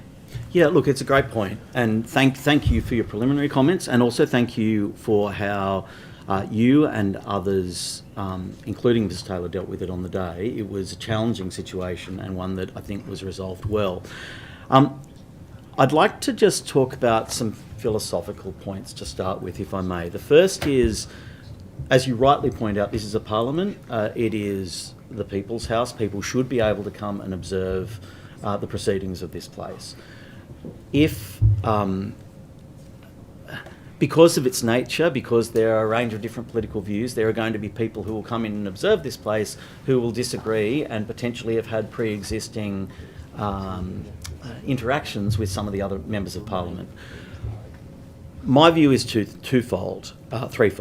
One, we must ensure that the actions that people take when they're in this place are observed, and that how they act here is then responded to accordingly. So for that gentleman and for others, when it's been brought to our attention or to the Special Constable's attention, you would have seen that things then kick in and we watch very closely, and if there is a reason, and I believe that was the case in a committee hearing previously as well with that gentleman, if there is a reason that they are acting inappropriately, then of course they should be excluded from the precinct. But excluding someone from the precinct is a big call when we're talking about a democratic institution, which by its necessity will have people disagreeing with you, often in a relatively heated way. But if that doesn't happen within this precinct, then I think that's something that needs to be considered. The second thing on the day, and it was an interesting, I talked to the clerk about this in some depth as well. I do think that there is a right for people to observe the democratic processes of the parliament, even if, and I'm not saying if they've, obviously if there's an AVO or anything like that, that's a different matter entirely. But if there's been some tension with a particular member before. However, in reflecting on this issue with regard to the valedictory speech, or indeed an inaugural speech, I've come to the conclusion that they are in a totally different category, that they are not a critical part of the democratic processes in terms of legislation being passed in this place. And if for any reason a member determines that they don't wish for someone to be in the gallery for either an inaugural speech or a valedictory speech, then I will ensure that they are not from this point on. This is obviously the first time I've had to deal with this issue, so that's why it took a little longer in terms of determinations being made, but that's how I intend to handle that situation from this point on for anyone who asks about that. But Mr. Fang, I guess it's the balance. It's the balance between ensuring we have an open and accessible and democratic parliament with ensuring that that members and staff feel protected and that they are not exposed to threats. And the moment that there is any potential risk, we will ensure that there is particular focus given to individuals to ensure that there is no risk to employees in this place. Thank you for that. What would occur in circumstances where there has been repeated abuse and a person who has a fixation, I'll say, on a member of parliament, where perhaps an AVO may not be granted, but there is certainly a perceived risk that's been highlighted to special constables, the police. Where do we find that threshold? Yeah. And you sort of covered off about the issue in a little bit in your answer, but where is the threshold where somebody is potentially going to be excluded from the precinct? Have we determined that yet? Because I think there are a number of members who are concerned about and this is a very, very valid line of questioning. This is a movable situation, and obviously each situation and each individual will be determined on its own merits. That's the first point. So I don't think there is a blanket rule for everything. In terms of the second issue, I think that a person, my instinct is twofold. One, obviously if there's any legal reason for a person to be excluded from the building, they obviously will be. If there is an AVO or a personal protection order or any of those sorts of things, obviously if that's brought to our attention, we don't necessarily know that, by the way, immediately, so that's helpful to know if it happens. Clearly, if there's a legal reason for excluding them because of previous behaviour, then that will immediately happen. In terms of the second, my current default setting is that in the absence of other information, it is how they act within the precinct. So if they are acting in a threatening or inappropriate way in here, then action will be taken. If they are not, even if they have had some tension and some history, this place is a robust democratic institution. There will be members of the public who are interested and engaged in the political processes, who have deep involvement and engagement, sometimes in a negative way, with members of Parliament. My instinct is always to have an open institution and a democratic institution, but to ensure that that's balanced. So, yeah, that's probably not providing an answer that you're necessarily looking for, but I think starting from a default setting of saying, one, if there is a legal reason for people to be excluded, then they will be, and two, if they do come into the precinct, then we will, and we're alerted to concern, then we will keep a very close eye on them. And if there is activity that is inappropriate, then they'll be removed. Mr. President? My apologies. Mr. Blunt would like If I to could just add something very briefly. Sure. Mr. Latham asked earlier about the security review that we're having conducted. I had an opportunity to look at the terms of reference yesterday and provide a little bit of input, and a specific comment, a specific point that I asked to be added was for some the latest advice on dealing with fixated persons, for all the reasons that you've asked the question and for all the reasons that the President has given the answer that he's given. Can I also quickly just make this point, that if anybody does have concerns about individuals, please, of anybody in this precinct, please advise security so that they know. It's obviously forewarned is very important in this sort of situation. I guess the last point I want to tackle with this, and I know this will probably be my last question in relation to this session, is it likely that you're prepared to consider the member themselves that's progressing their concern, i.e. My threshold is probably going to be higher than perhaps another member's. I certainly can take the robustness. I'll give it. I can take it. You know, that's part of my nature. But I know that some of my other friends and colleagues in this place are not perhaps as robust, and so there is concern that the threshold is the same for all members, whereas perhaps the threshold needs to be varied depending on who the member is and how uncomfortable they may feel. For example, some females might feel more threatened by somebody than I would be, just because of, I guess, the social, because of society and the way that those interactions occur. Is that going to be considered in the, I guess, the view that's taken by security and yourself? I mean, look, it was clear that Mrs. Taylor, for example, was extremely agitated about the presence of that gentleman, and that certainly was something at the time that I took into account when making the initial determination to have him removed from the chamber. And then, as I thought about it more deeply, to have then that broader set of principles about inaugural and valedictory speeches, which I've made. In terms of your comment, the comment is valid, the premise is valid.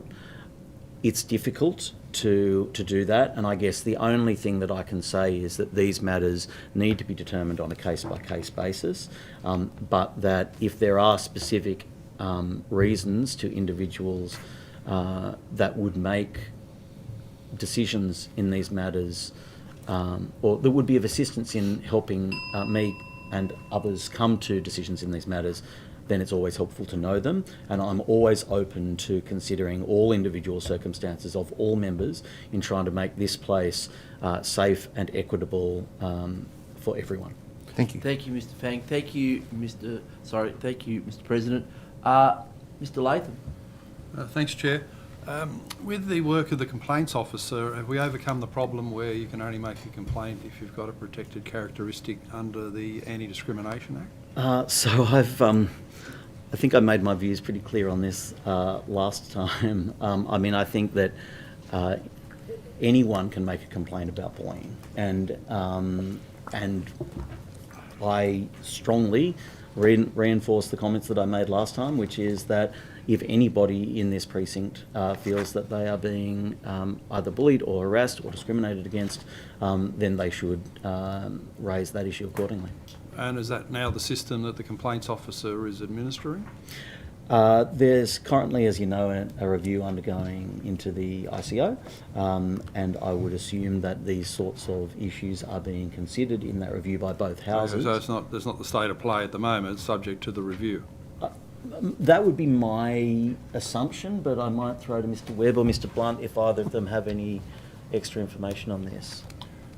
If I could make three comments in response to your question very quickly. Number one, the Privileges Committee, as I understand it, has adopted a report in relation to its review of the ICO, and I think I'm receiving that report on Monday, so we'll know the outcome of that review. Number two, can I commend the RISE training, which is being delivered at the moment by a fabulous provider, Felicity Menders. I undertook the stage 2 of the RISE training last week together with the Clerk of the Legislative Assembly, and she explained this issue really in very clear terms, in terms of the distinction at law between bullying and harassment. Clearly, any person can be the victim of bullying, and it's appropriate for any person to make a complaint if they have been bullying. But is this reflected in the work of the complaints officer? I'm coming to that. But that harassment at law is different. That harassment is about conduct that is directed at you because you are it's because of your characteristics in terms of one of the defined groups. So there is a distinction there. In terms of whether that distinction is being clearly adopted by the independent complaints officer, Ms. Mendy's presentation reflects the new policy on bullying, harassment and sexual misconduct that is about to be released, that has been agreed by the Parliamentary Executive Group, and I don't want to steal anyone else's thunder on this issue, but watch this space. Okay, well, I don't know that will be promulgated very soon. But I know the matter that I've been dealing with. When did the complaints officer start work? Oh, I don't know. Do you know? She was appointed 2 years ago. 2 years ago. So is it true to say for the first 2 years of her work, you can't make a complaint if you're a straight white male with 2 legs? No, that's... Look, I defer to Which was the Mr. Blunt. experience I had. Mr. Blunt's comments previously about the legal definition of harassment, but that anybody can make a complaint about bullying. Yeah, but I'm not asking about some lawyer's interpretation. I'm asking, does our complaints officer accept complaints from everyone in this Parliament, regardless of their personal characteristics? Yes, She does. I would hope so, absolutely. Okay, well, why didn't it happen in my case? If I could just add, the independent complaints officer has been appointed in accordance with the terms of the resolutions adopted by both houses. She operates under the terms of that resolution. When she was appointed, her first piece of work that she was required by those resolutions to undertake was the provision of a protocol for dealing with investigations. That was considered by each of the privileges committees and endorsed by those committees. So she's been operating under the terms of the resolution and utilising that protocol. My understanding of the matter that you're referring to is that she sought to apply perhaps an earlier version of the Parliament's policy that's about to be released. I think once that policy is released, this matter will be very clear, Okay. and that's happening very It's a soon. bureaucratic process, beautiful. Can I ask why we spent $22 million replacing the roof membrane, but there are still leaks? Not the sort of leak you normally get in a parliament, but water-type leaks into the office of my colleague, the Honourable Rod Roberts, your Deputy President. My down- excellent Deputy President. Yeah, excellent, absolutely, on the 11th floor. I might throw to Mr Webb on this one.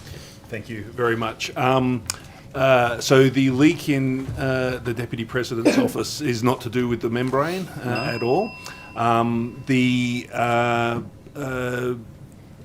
pebble-created concrete side of the building is 40-something years old. We've found that I'm not using, my building team will be very cranky with me, I'm not using the exact terminology, but essentially the grout between those blocks has degraded. And what we've found is that when the rain comes in from a particular direction, it was getting through that. Sideways. Yeah, sideways and into his office. Some of you might have seen people on abseiling down the side of the building through the course of this week. They were there to fix that. So, as I understand it, that issue for Mr Roberts is now capillaries fixed. I will say, though, that you have raised these matters in other forums, Mr Latham, so we did undertake a review of the roof as well to see if there were any issues how's up that there. We have found an issue. You might recall there was a crane up on the roof when we were doing... I've got no idea what's on the roof. Oh, okay. My head's normally down doing work. No, that's fair enough. I don't expect MPs to be wandering around the roof. So when we were doing the work up Or there, abseiling. we craned a crane up there and then used that to bring stuff up and down. We found a spot on the roof where the crane was taken down again that might have caused some damage. That's under warranty and people are up there fixing that at the moment. That wasn't to do with Mr Roberts' office, but we put a temporary fix in place and they're doing the permanent fix at the moment, and that was an issue under warranty, which happens with major building works. But we do appreciate you raising the issues both in this and other forums. We are always looking for ways to improve that kind of leaking in the building. Those of you that were around for a while will remember that whenever it rained, we had to put buckets under the skylight to catch water, and with the replacement of the skylight, we fixed that. You might also recall there was some leaking in the Jubilee room that came when we had big deluges that came through. That's now fixed as well. But I'll make the last point I'll make on this is that unfortunately, to test, when we make fixes to test, we can't replicate a deluge, like when we get a huge amount of water in a short period of time. We don't have any way of replicating that as a test. So we sometimes have to wait for the next deluge before we can see whether what we did worked or not. Those of you that have worked with water will know that water finds a way. You fix one thing and it gets into the next thing. So we're constantly looking for ways to better waterproof the building. As I said before, the building is actually 7 separate buildings, and probably the issue where we have the biggest problems are the joins between the 2 buildings. So, for instance, we know there's been an ongoing issue in the join between the Fountain Court and the Tower block, because they are 2 separate buildings that lean up against each other, and so we're constantly looking at ways to improve that side of things. But you're quite right in saying when we make a major investment in infrastructure improvement, we need to make sure that investment is working in the way that it's meant to, and that's why we're fixing these issues under warranty with the builder at the moment. If I can just Thank you. Mr Chair, if I can just add one point in response in relation to the incident in the Deputy President's office with the suspected horizontal entry of the water. My understanding is that happened exactly 2 weeks ago. I was away in regional New South Wales that evening, so fortunately I wasn't there, but I was watching on television my beloved Parramatta Eels play at the Sydney Football Stadium that evening under that much water, so it was an extraordinary rain event. And I was there, Mr Latham, and I can guarantee that it was an extraordinary rain event. You're at Allianz Stadium. I was. All right, thank you very Watching much footy. for those Yeah. answers. Ms Boyd. Thank you. Wonders never cease. Wonders never cease. You got lost. In the Was there an art last show as well? in the last estimates, Mr President, I asked you about the lobbyist passes. Yes. and was told that that was part of a new review into the passes system. It is. Is that part of the security review, or is that a different one? No, so I'm not sure if you were here when I talked about the security passes issue before, but we've done a review of the security passes. We've disabled all of those that are out of commission. We've restricted lots of them, including numbers of potential lobbyists, back to only 7 a.m. to 7 p.m. Monday to Friday. Yep. There is the security group, which consists of The usher, the clerk, the usher, the clerk. the usher, the sergeant, and, Yes, that's right. The head of security and various And others are as needed. making further recommendations about the pass issue, and so my suspicion is that that will be considered there. Because one of the questions I raised last time was around, we had sort of this unknown group of lobbyists that had the same colour pass as at special constables and a whole bunch of other people. And so it wasn't possible to tell sort of who they were when they're walking around the building. Is that something that's going to be addressed? Please. So yeah, you're quite right. You raised that last time. So they're called authorised visitor passes, and pretty much everyone who's an authorised visitor has them. One of the issues that we've found in the review we've done so far is that we don't ask the question, like when a member signs off on the thing saying this person gets an authorised visitor pass, we don't actually ask the question like who are they? We ask who they are from a name point of view, but we don't ask what their job is or what their purpose in using and getting a pass would be. So the ability to differentiate them between different categories becomes impossible. Our focus in the short term was just making sure we cut down the number of passes and that we restricted the time period. Now that that's done, we're doing further work to say, okay, is there changes we can make to the application process that will give us more information to be able to differentiate some of those different categories. And then hopefully one day be able to publish it so that we can actually see who has a lobbyist who has and who pass. doesn't. Yeah. Okay, thank you. I understand that there's been a move of staff between sort of departments within Parliament. So for example, that Hansard used to sit under the clerk that's now under you, Mr. Webb, or that there's been some changes. Can you talk us through sort of how that works? Hansard came into the Department of Parliamentary Services in 2010, I think. Right, okay, that was a long time ago. Maybe it's not then. No, but you're quite right. In the early days, so DPS was created in 2008. So in the first few years, there was a steady stream of activities that were moved across. That was when Hansard came across as well. Now, most recently, the only change in function moving across was the management of the physical electorate officers came across from the Department of the LA to us. But that's been the only movement of function across. But we do have staff moving between the departments on a regular basis for secondments and things like that. In fact, we had the DPS Staff Awards a couple of days ago, and a member of Mr. Blunt's team who had come over to work on the system that Mr. Latham asked about earlier was the winner of our integrity, the DPS Integrity Award for the work that she did while she was on secondment over to us. And that is Christine Ty, Yes. an absolutely outstanding officer of whom we're very proud. Very well deserved. So there is a movement of staff, but not function. Okay. Unless specific, like as I say, the electorate office thing was a movement of function. Okay, thank you for clarifying. When it comes to the numbers of staff that are permanent versus those that are on a form of contract, do you have the numbers for that? And particularly, are there trends over time? Are we getting increasing sort of numbers of permanent people or reducing numbers of permanent people? Increasing numbers of permanent... Oh, sorry. No, please, of course. Yes. Sorry. That's my ego. I just jumped straight into the question. We have increasing numbers of permanent people. That's on Hansard now. But there are some areas where we get temporary money, where we have to take on temporary staff. So, for instance, with our Hansard team as an example, we have some permanent money and we have a lot of permanent staff, but we also have some temporary staff because we got temporary money.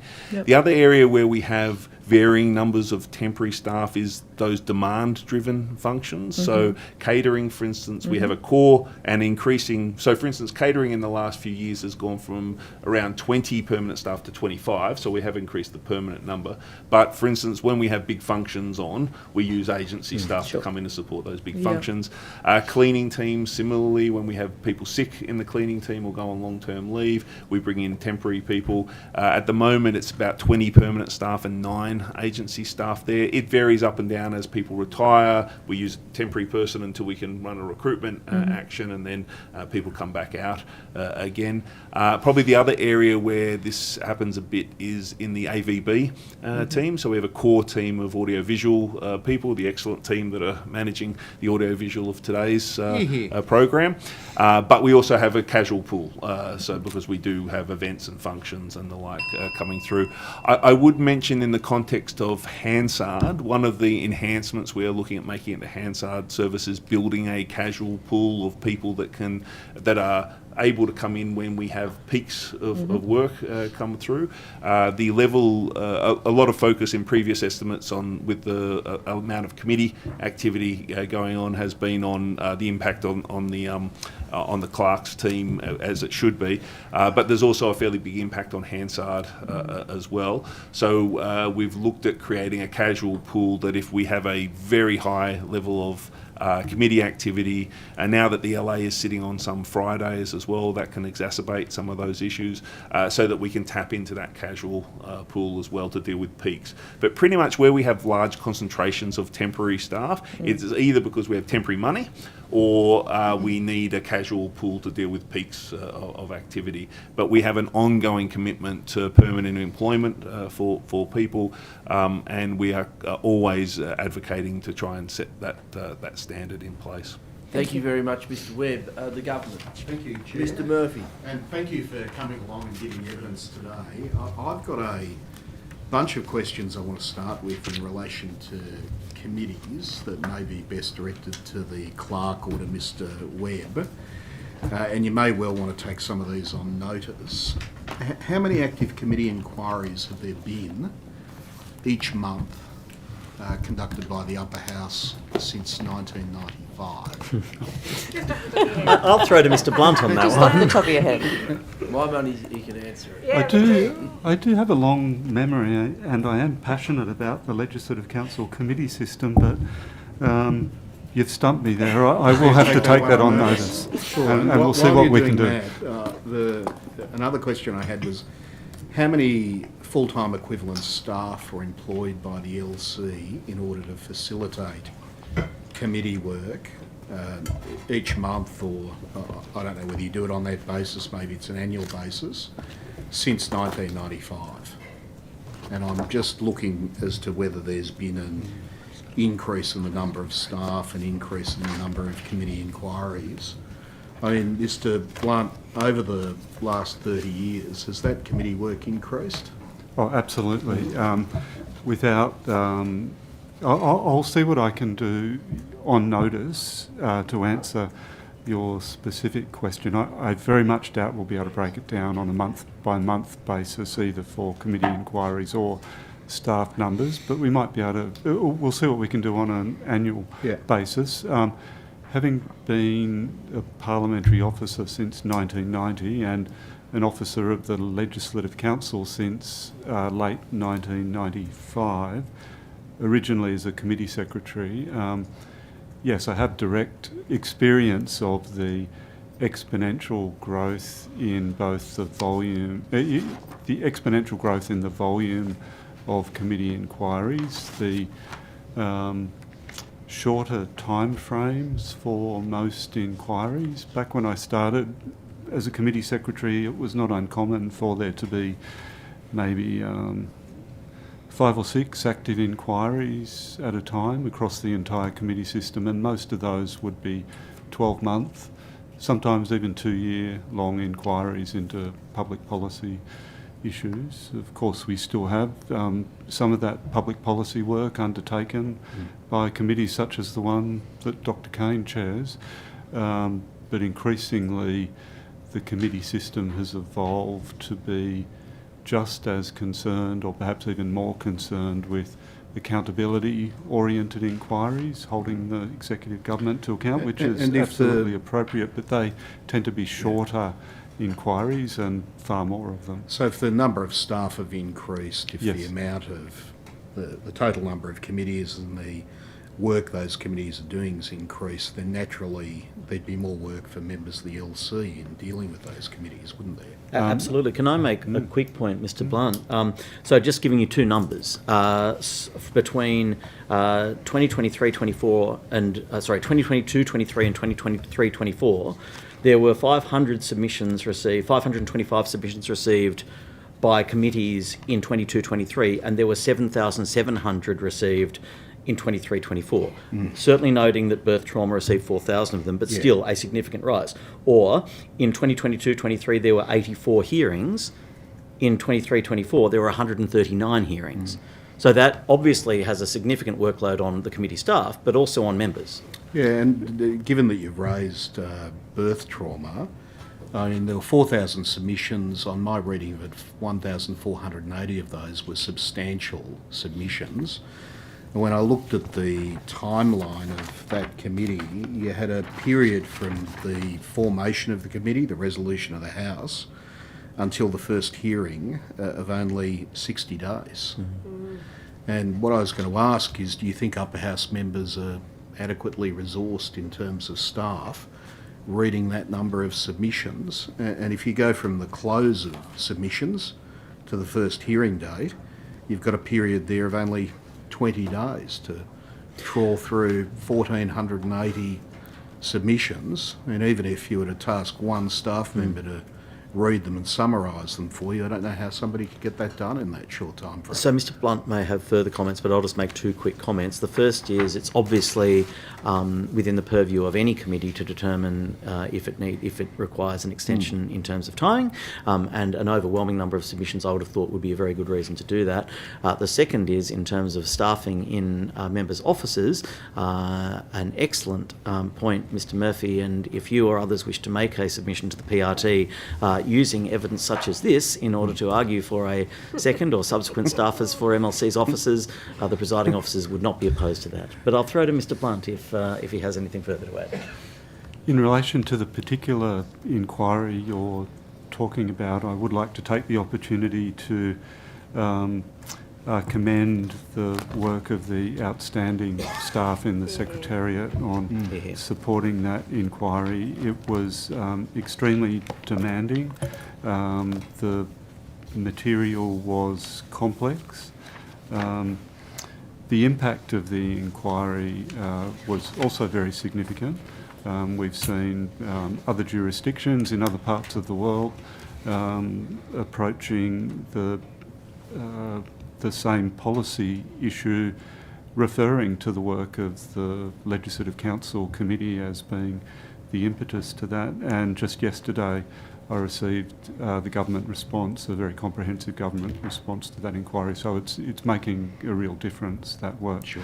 The committee office has expanded from approximately 19 full-time equivalent staff in 2018 to 37 full-time equivalent in just staff that period. In that 5-year, 6-year period. Can I ask in relation to that, I mean, has any consideration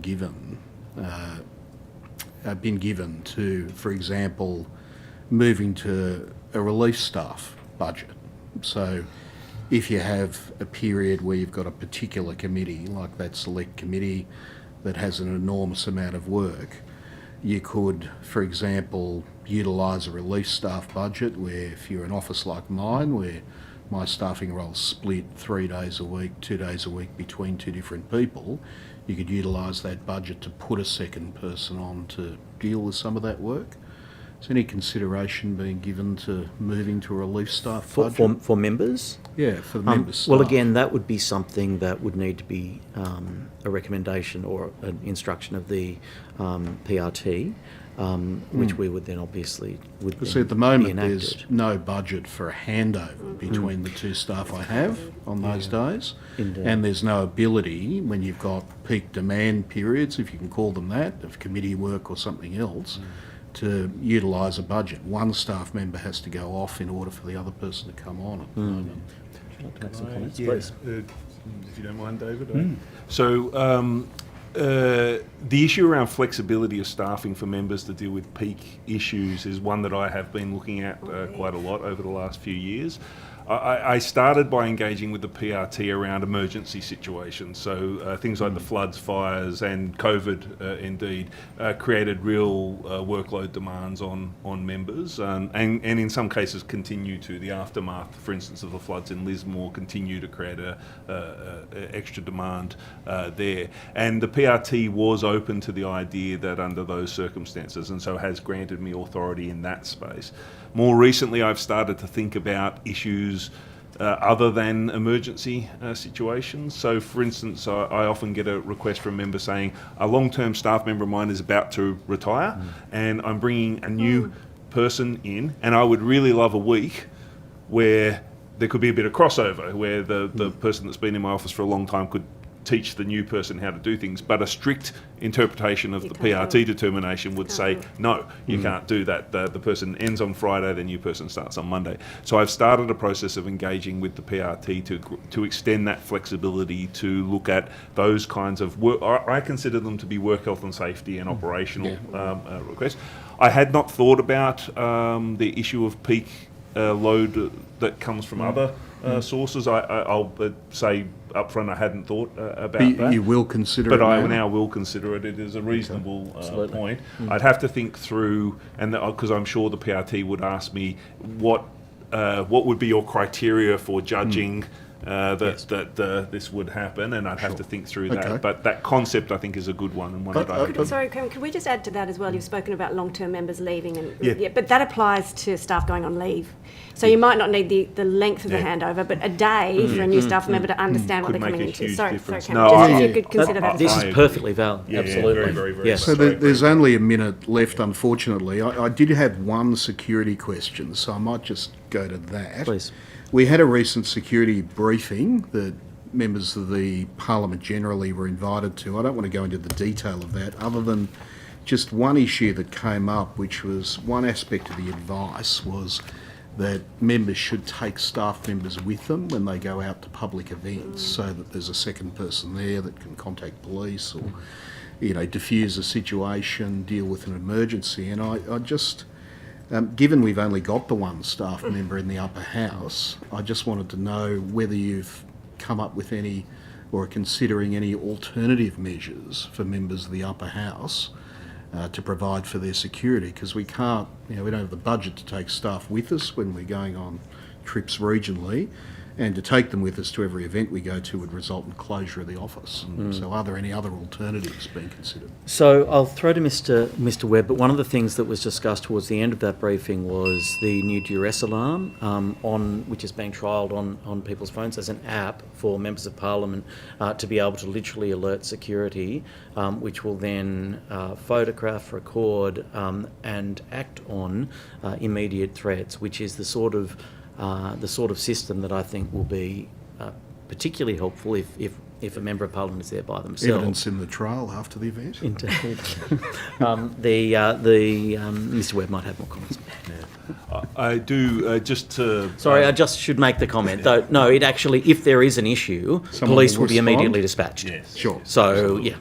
Yeah, no, that's right. Yes. I would just add to that, the President mentioned before that if you were contemplating your future submissions to the PRT in terms of staffing to take into account the issues of workload, I would also, we have had success, the Parliament has success in the past in making cases around work health and safety more broadly. The reason there are 3 electorate officers in electorate offices rather than the 2 that there used to be was primarily a safety argument that was made.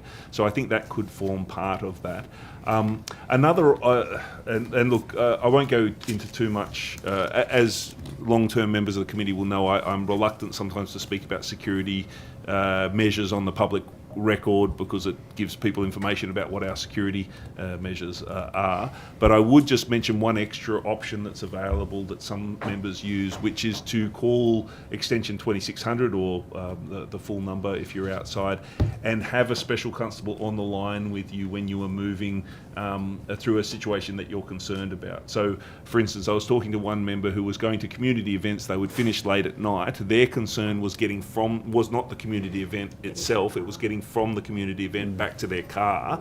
And so one of the things we recommended for them was they ring the special constables and they have the and they just have a chat to the special constable in the 5 minutes it takes them to walk to their car. But it means if something happens, there is somebody on the line who will, and as you know, the special constables are connected into the police network. They are able to dispatch a car in the local area immediately if something was to happen. So looking at techniques like that can help enhance people's individual security, while perhaps these broader issues of resourcing are considered by... I am very conscious that the PRT is an excellent independent process, but it moves very slowly. And so we do want to come up with ways in which we can enhance security. And I did want to say, we talked about security before, I did want to say that I don't want anyone to feel that because we're doing this comprehensive security review, we're holding off on making any security enhancements until we see the review come through.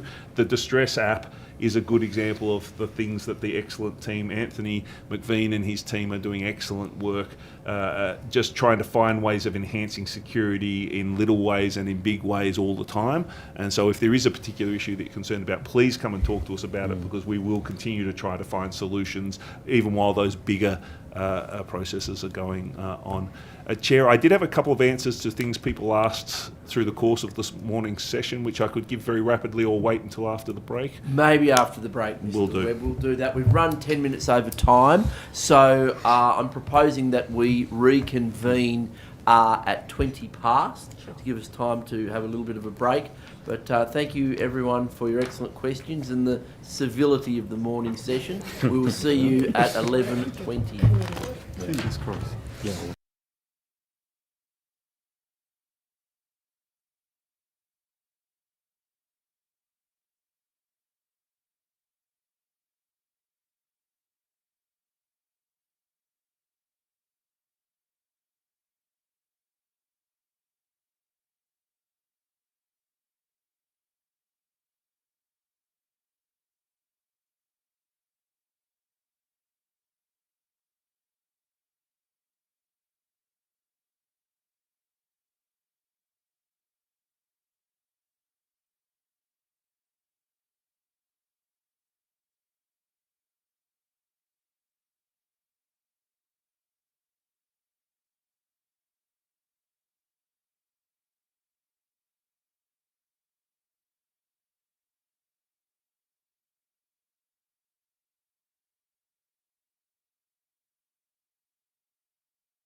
Good order.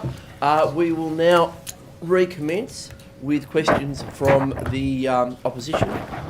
Mr. Rath. Mr. Rath. Thank you. I might go back to the SO52s that we were talking about before, if that's okay, Mr. Blunt. What are the main reasons for or impediments to electronic returns of SO52s? We heard at the Premier's estimates that there were some security concerns. Could you run us through what some of those impediments are? Absolutely. Very happy to do so, Mr. Rath. So as I was saying before, the Department of the Legislative Council and the Cabinet Office have been collaborating on trying to find some solutions as to how this can be done efficiently and safely. We've been collaborating for some time on this in order to try and realise the efficiencies that are out there. The work to date has focused on the development of a system by which the Cabinet Office can upload returns to order and they can be received by the Department of the Legislative Council. However, to make that operational, security and accessibility build-ins need to be added, which need to reflect the content of Standing Order 52, which now includes 3 categories of documents, not just public and privileged, but also documents that should remain confidential because they contain personal information. It also needs to address privacy concerns that are of significant concern to government agencies, and also increasing cybersecurity concerns.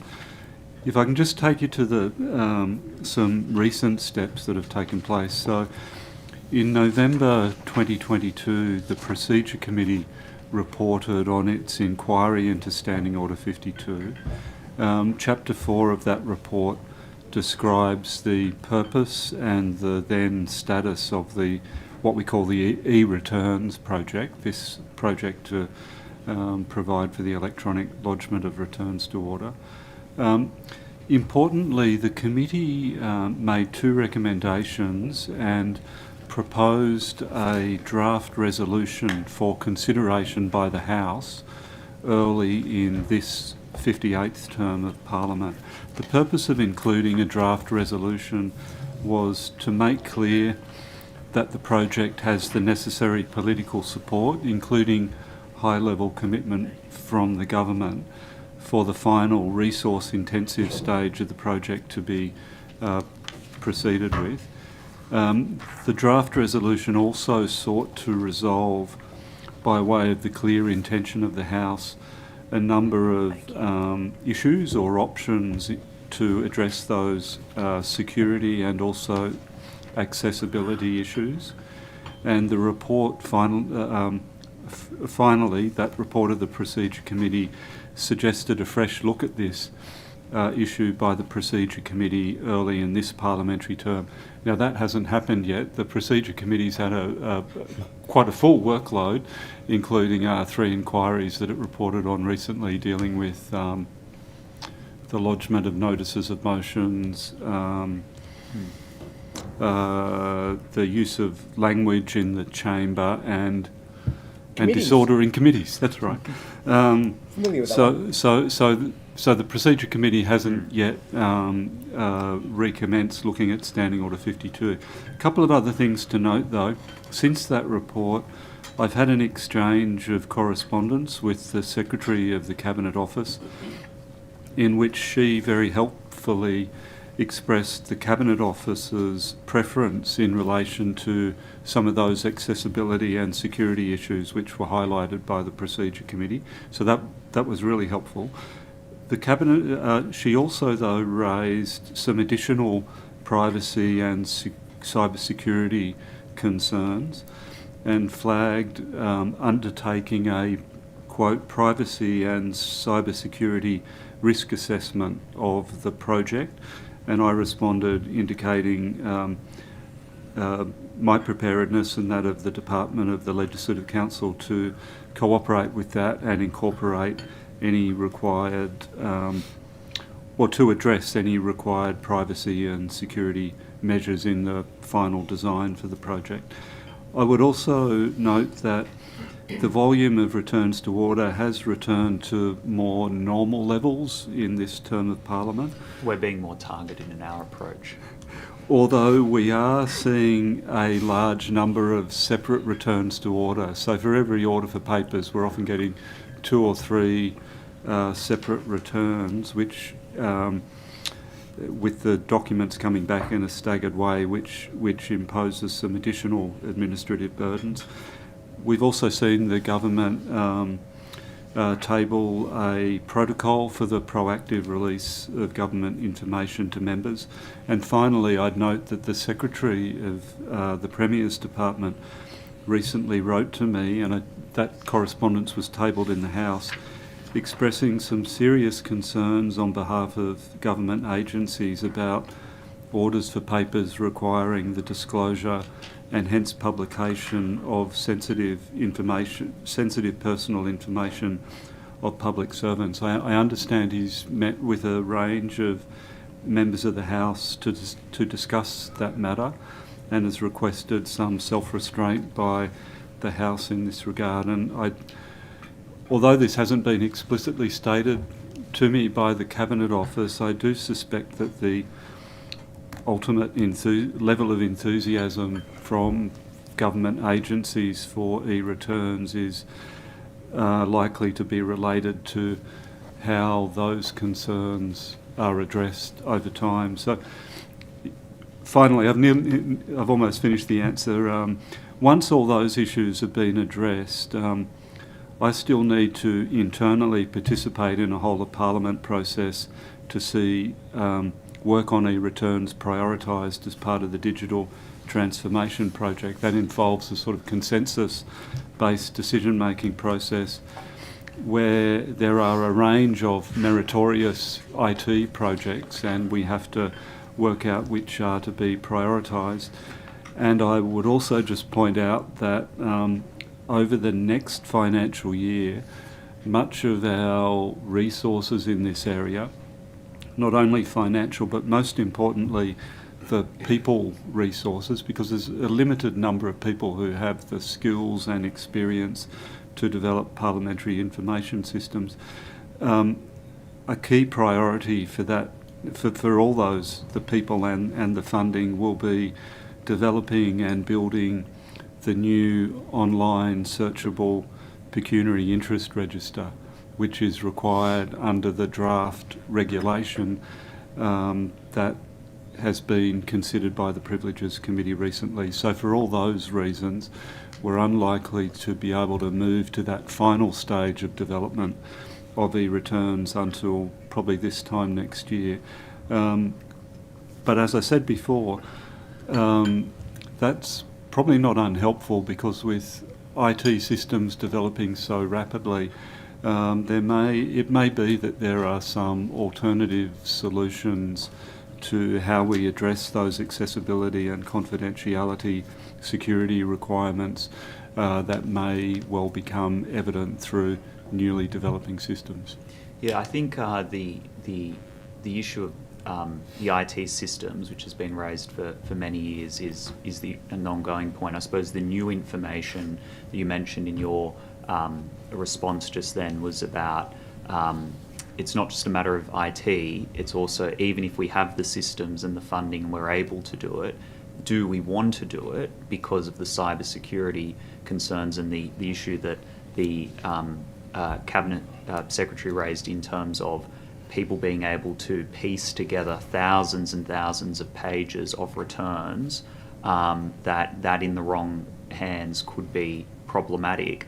I suppose, has any consideration being given to, if not all put up online, every return for the entire public to see, then at the very least for members and maybe even members' staff, on SharePoint, for instance, that we could look at it electronically rather than coming down to your office and taking a look at the documents. Because at the moment, it seems almost an absurdity that Cabinet Office will print thousands of pages, send it over to your office, then we go and look at them, and then so that we can share it, we then scan all of those pages and send a link around to our staff or other interested parties so they can take a look at it on the non-privileged documents. Completely understand with the privileged documents you couldn't possibly put those up online, but is that something that could be looked at in terms of, at the very least, members and maybe members' staff being able to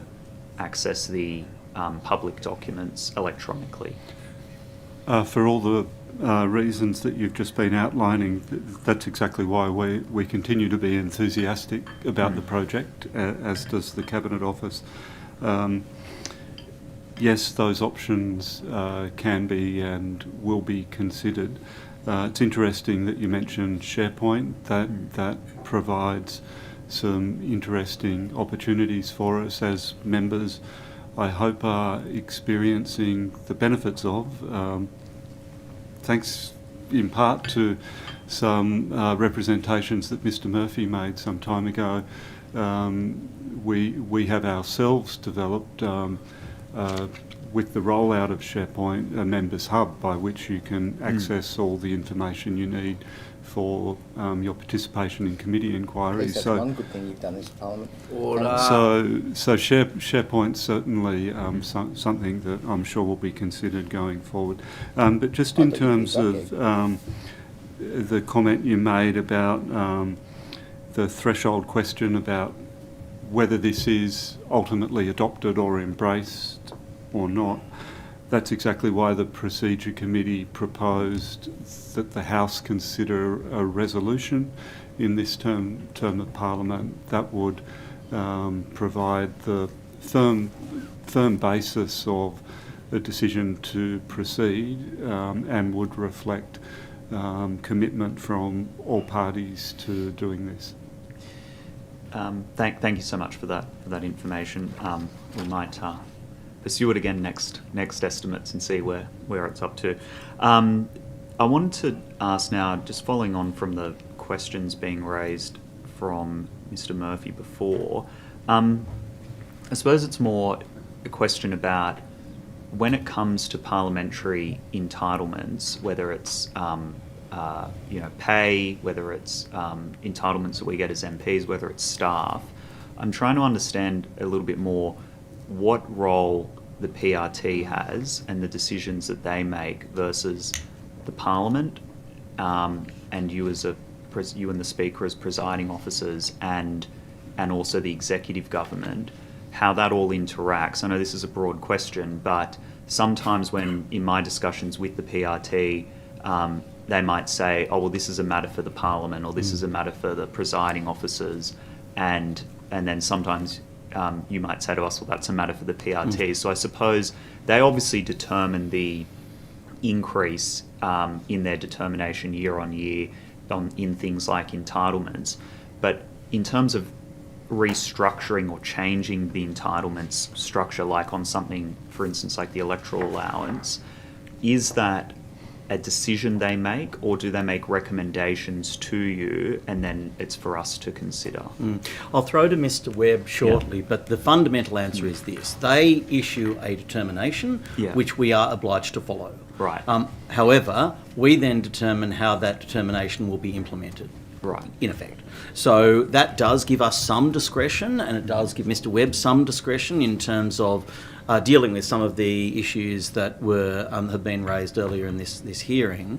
But fundamentally, we need to respond to we can't just arbitrarily declare that Mr. Murphy will have 7 extra staff in his office.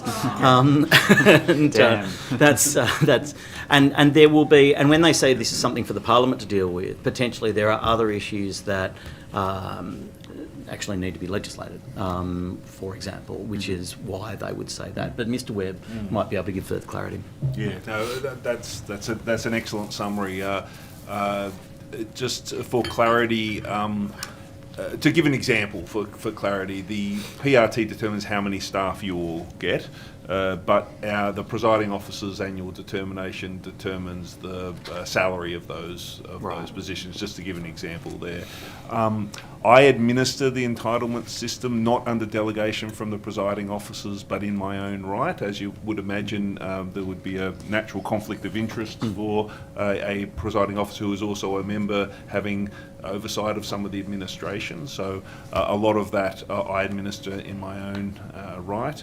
Where we identify issues, we put an annual submission into the PRT as well, where we've identified issues that might be causing difficulties with that administration going through. But we are absolutely bound to follow if the PRT says something is a certain way, we are bound to follow that. We can't decide that it's not a certain way. What if there was no determination on a certain issue?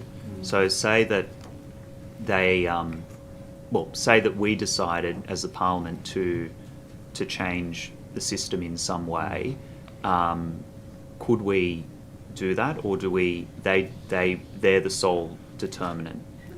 So we're not contradicting any determination they have made. Yes, We've proactively decided we want to do something new in terms of entitlements or staff, but it doesn't necessarily go against any of their determinations. Yeah. So my understanding of the legislation, the enabling legislation that grants the PRT its powers, is that we could not introduce, say, a new entitlement ourselves. It would have to be something that would have to be a submission to the PRT. Right. So we couldn't decide that there's so the issue we were talking about before in terms of peak workloads, for instance, I couldn't arbitrarily decide, yes, we're going to introduce a new thing that is an entitlement for a member that is not covered by the PRT. But of course, it depends a little bit on the issue itself. Yeah. So, for instance, if I also have obligations under work health and safety legislation, for instance, and other sort of sides of things. So in some of those work health and safety situations, I, for instance, started providing additional relief to people going through emergency crisis like the floods, fires, etc., in advance of the PRT making a final ruling there, because I felt that my obligations under work health and safety legislation sort of trumped other things. So there can be situations where there is a different competing legislative, and I have to make a judgment there. Sometimes, it's a bit confusing, because even on like MPs' pay, for instance, that was a decision made by the Parliament to freeze the pay of members. Yes. It wasn't a PRT decision, which is why it's sometimes confusing. But then the PRT was obliged to follow the decision of the Parliament. Yes, that's why I'm saying, well, yes. If on other entitlements, if we made similar things, increases, decreases, freezes, whatever, how does that interact with the PRT? So it is a bit complicated in our meetings that we have with the PRT in terms of who does what exactly. So obviously legislative instruments, so the actual legislation itself or relevant regulation that trumps the PRT. That would trump the PRT. So in the particular case of the wage freeze, that was done by means, if I remember correctly, of legislation. Yes, and so then the PRT was obliged to follow that legislative framework. But I couldn't, as a bureaucrat, arbitrarily decide to do something extra on top of what the PRT did. But I could make a submission, either asking the PRT to look at it, or I could, through the presiding officers, or I could make a submission to say, is there a legislative or regulatory or some other mechanism that you would like to use in this particular space? But it couldn't be arbitrary. If I can just give an example, the former presiding officers during the last Parliament were quite keen to see the PRT consider the establishment of an arrangement for a sort of a severance payment, if you like, an adjustment payment for MPs whose terms came to an end not through their own choosing, which applies in many other parliaments, Federally. the Australian Parliament, I think some other state parliaments and so on, for very good reasons. I mean, some former MPs find it terribly difficult to find new employment and get back on their feet at the end of their parliamentary careers. But ultimately, the advice that came back was that it was out of scope for the PRT to consider that matter. It would require a change to the Parliamentary Remuneration Act to authorise the PRT to consider entitlements for ex-members, for former members, and so that didn't proceed. Thank you. Thanks. Thank you very much, Mr. Blunt, and thank you for the question. Before I hand to Mr. Latham, I do have one question, and it relates to public safety. Smoke detectors in your office? At the front of the building. Often it's a unique workplace. Often there are protests, and they're ad hoc. They happen quite quickly, and they happen on the footpath. And with the larger protests, I'm sure the police are informed. The police are present. With smaller protests, I've often seen a PA set up, a small group of protesters, say 50 or 60 or 100, and I've attended those protests. Shock horror. You organise it. I don't organise them. I just I just attend them. You just wave the odd flag, Mr. Just the odd flag. But who is in charge of the footpath? Because on Wednesday this week there was a circumstance where there was a small protest. Members of the public travelling south along Macquarie Street are travelling along before the police arrive. They step to avoid the protest, or a group of people. They're stepping off the footpath onto the road, and in one instance, I thought there was a relatively close call there. There's the bollards along there. There's no chain to sort of hold people in or out of that, and I just think there's a potential there. Potential liability issue. A potential there for something to go wrong. And I'm just wondering if is the footpath our response? Is it part of the parliamentary precinct? It's a very good question, which I'll immediately flick past to Mr. Webb. The footpath is not part of the parliamentary precinct. The precinct ends at the fence line.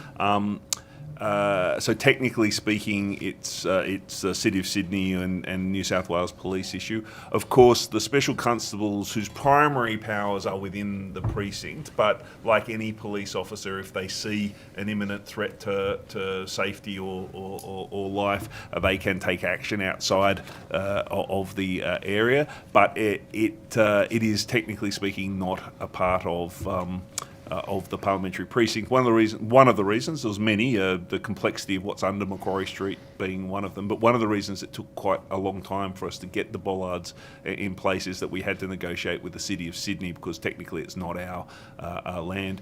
We did consider the issue of chains between the bollards, but the safety concern there was with a group of people milling around, the fact that someone could trip over a chain and potentially fall out onto the road was considered to be a bigger safety issue than somebody sort of stepping out.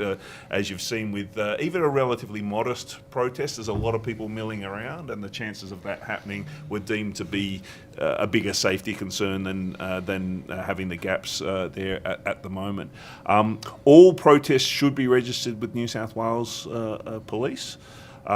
Even the relatively small ones should be registered with New South Wales Police, who do make judgment about what presence is required to ensure public safety through the period.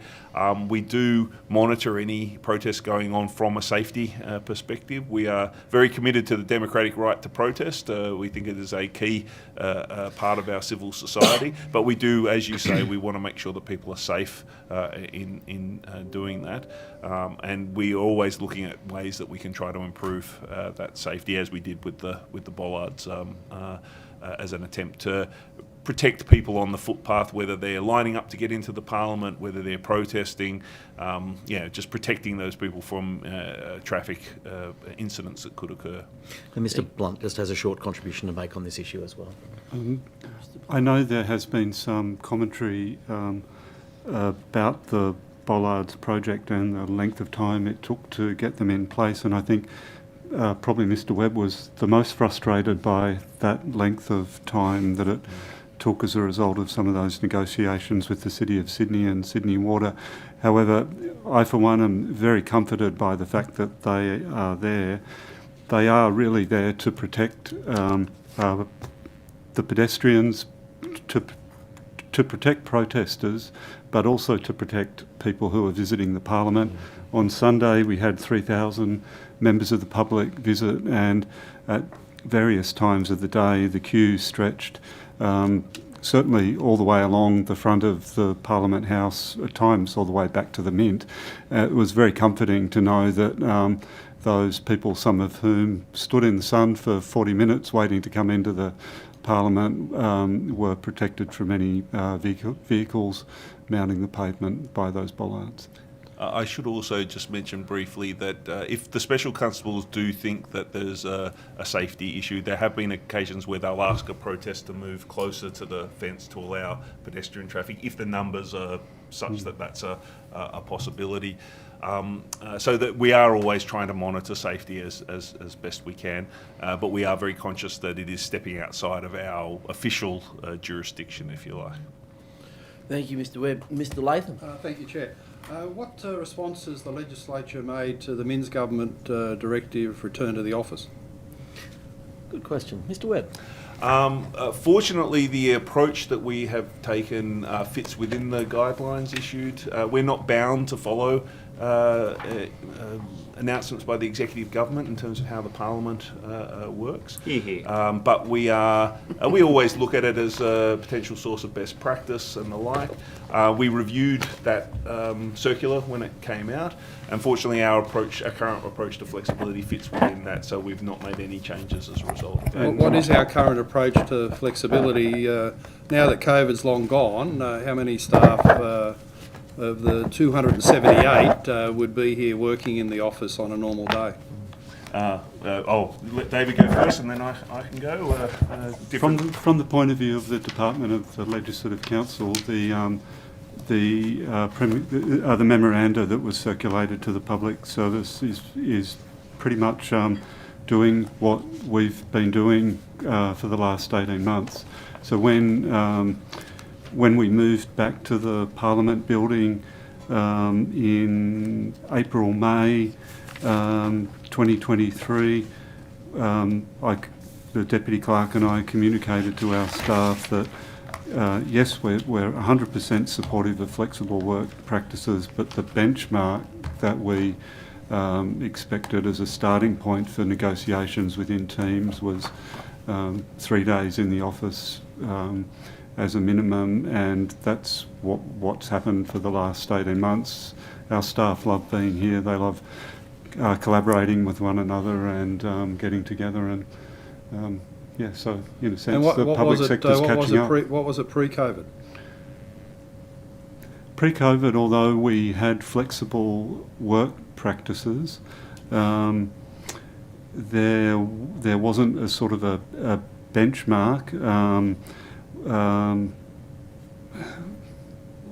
I'd have to scratch my head and take that on notice. COVID seemed to last so long that it's a long time ago. On any given day, 40% of staff are working from home. It varies, but in any week we have most of our staff are here at least three days a week. 40% working from home, and that's within the directive of the Premier. That's consistent. He regards that as return to the office. There is nothing in the directive that says that the return that what they were pushing for is 5 days a week. No, the directive is fairly clear in saying that there needs to be reasonable flexibility, and we feel that we meet that. I should say for DPS it's slightly different. There are some teams, for instance, that can't work from home. It's very hard to cook a meal from home, so our catering team tends to be here 5 days a week. Cleaning, again, very hard to clean the Parliament from home. And I should say, and this is, I think, true both of David's teams and mine, nobody is forced to work from home. So if somebody wants to be here 5 days a week, they absolutely are here 5 days a week. I myself do not work from home. I come into the office every day. I think that's necessary for my job, and so that's what I do. Generally speaking, we set a ceiling, if you like, for flexibility of 3-2, like David for the other teams, but we do vary it on a team-by-team basis. The Hansard team, just as an example, they can't do 3-2 on a week-to-week basis, because if it's a busy like sitting week and then committees on the Monday and Friday afterwards, they have to be here for the whole time. So we look at achieving that 3-2 split over the course of a quarter rather than each and every week. But other teams, some teams do 4-1, but no one goes beyond, no one can go lower than 3 days in the office. Yep. Yeah. Thanks for that. At the last of these estimates, our colleague here, the Honourable Cameron Murphy, asked a very good question about the staffing of DPS. And it's increased by 50% over the last 5 years, going from 185 staff to 278 staff. Have we got them in the right parts of the building servicing the work of MPs? For instance, there was an 11-day delay in getting the Hansard transcript for the Rose Hill Committee inquiry on the 9th of August. And I've got to say, as someone heavily involved in that issue, an 11-day delay is just extraordinary. I couldn't contemplate such a thing ever happening in a parliament, and it's certainly a blockage to me doing my work. If we've had a 50% increase in staff, should we reallocate into Hansard so we don't have any more 11-day delays? So we do, Hansard, for instance, has gone from, in that time period that you talked about, has gone from 20 staff to the mid-30s, 34 if I'm remembering correctly.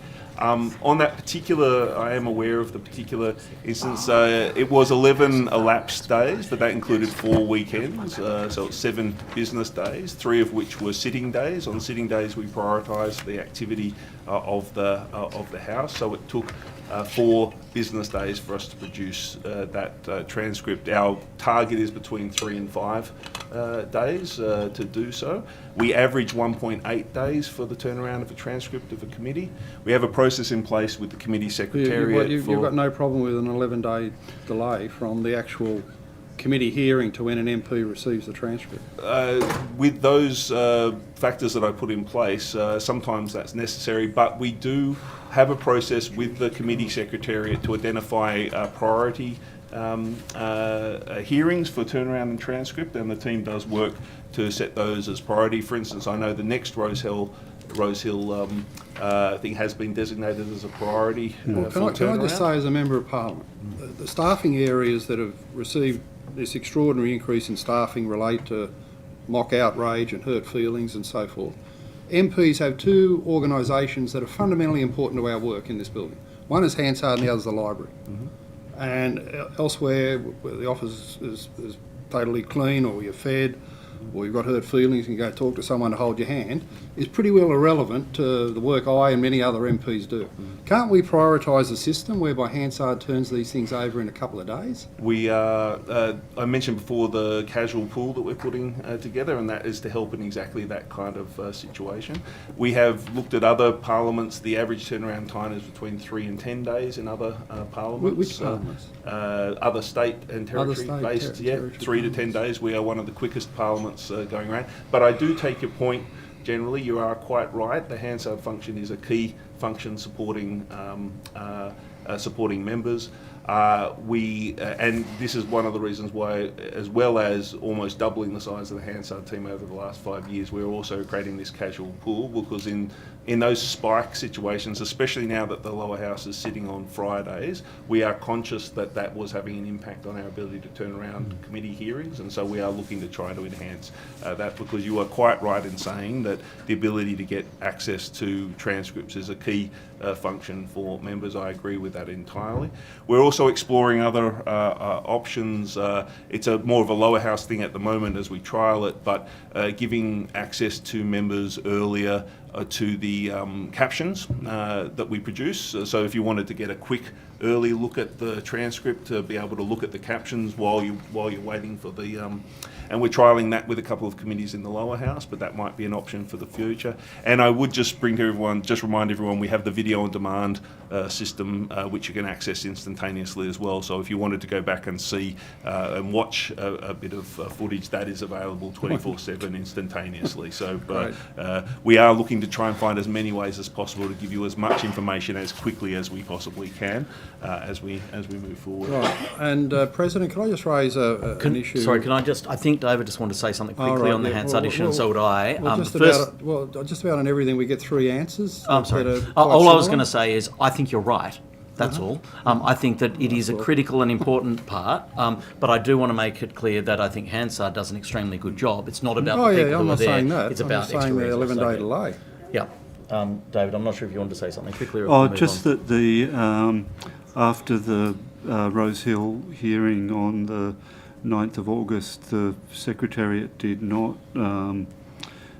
communicate to Hansard that was an urgent transcript because of the fact that the next hearing wasn't scheduled until the 12th of September. However, the Secretariat has now indicated that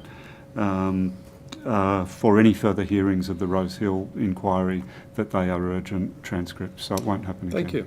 Thank you. Could I raise with you, President, in particular, something that came out of the Premier's estimates on Wednesday?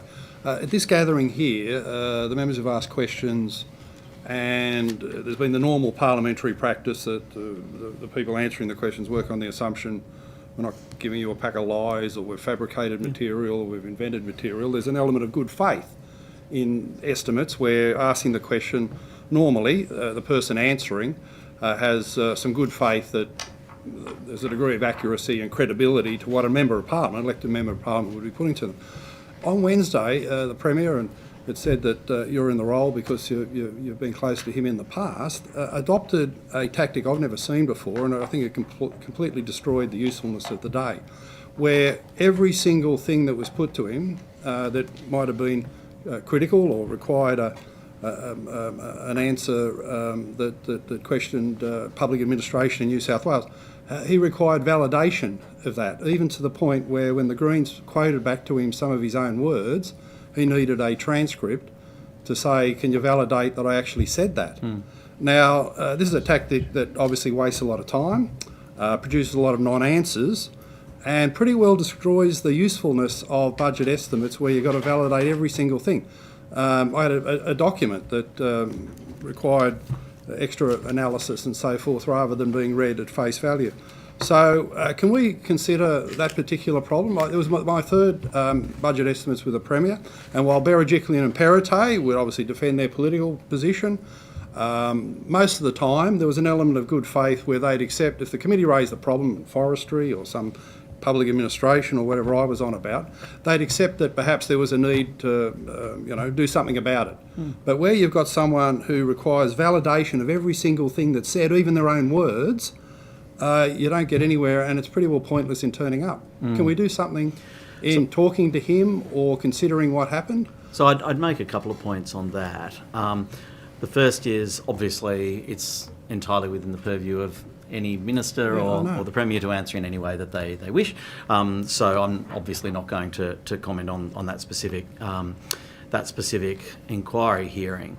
The second is, though, that our Parliament, our chamber, has within its remit the opportunity to determine how budget estimates hearings will be run, and we've changed a rule, in fact, quite recently on that matter. And so if this was something that wanted to be considered by the Parliament and by our chamber, then that would be something that you could put forward to them for that to happen. But I guess the only other point that I would make is that when I'm in the chair for question time and so on, one of my jobs as chair is not to prosecute whether statements that are made are the veracity of them or otherwise, but merely to allow, unless it's clearly outrageous, but to allow that interaction between the member and the minister to happen as it should happen. And it's up to the minister to determine how they're going to answer the question. I understand your point, I understand the frustration, but it's not my intention to lecture the Premier on how he should answer questions. I know, but it was a very unusual circumstance and a very unusual and frustrating tactic, and it went on for 3.5 hours, and it frustrated me, the Greens and the Coalition, not normally bedfellows in a political sense. So Is it available to us to recall the Premier on that basis? You can go away and validate everything now and have a look at all these little quotes and facts and figures and come back and give answers to these questions that he didn't answer? Obviously, there are supplementary hearings, and it's entirely up to the committee to determine how it wishes to proceed and who they wish to recall for supplementary hearings. Thank you. Thank you, Mr. Latham. You have concluded. Yes, I have indeed. Thank you very much. Chair, I did have a... You did have some answers, yes. A piece that Mr. Mr. Latham asked about. So, Mr. Latham, you asked about the Parliament information system and the time frame that we're working on. So, at the moment, the intent is to run tenders and start the work in this financial year, and for the work would go across the next financial year as well. So, that's the installation of the new system. Of the new system. And what about the change management? That'll be as a part of that. So, the training, the change management. Right. Does that bring in extra consultants as well? No, we have people internally who'll be focused on that. It's incredibly important to us that we get real practitioners to do that do that work. Yeah, sure. So we'll be doing that moving forward. I have some other answers, Chair, but I might wait for the relevant member when we get to the relevant member to give those. Thank you. We'll now turn to questions from the government. Thank you, Mr. Murphy. Mr. President. Mr. Murphy. You and I are elected members of the upper house. We are, proudly so. Who elected us? The people of New South Wales. People of New South Wales. Would you describe them as the electorate? I would describe the state of New South Wales as my electorate and yours, and in fact every upper house member in the Parliament. Yeah, and as a member of the Legislative Council, it would be quite a normal thing for a member of the council to, for example, meet with those constituents, take up their concerns, make representations to ministers, and well, so of course. on. I mean, the fact that the Legislative Council or Legislative Councillors are elected by the entirety of the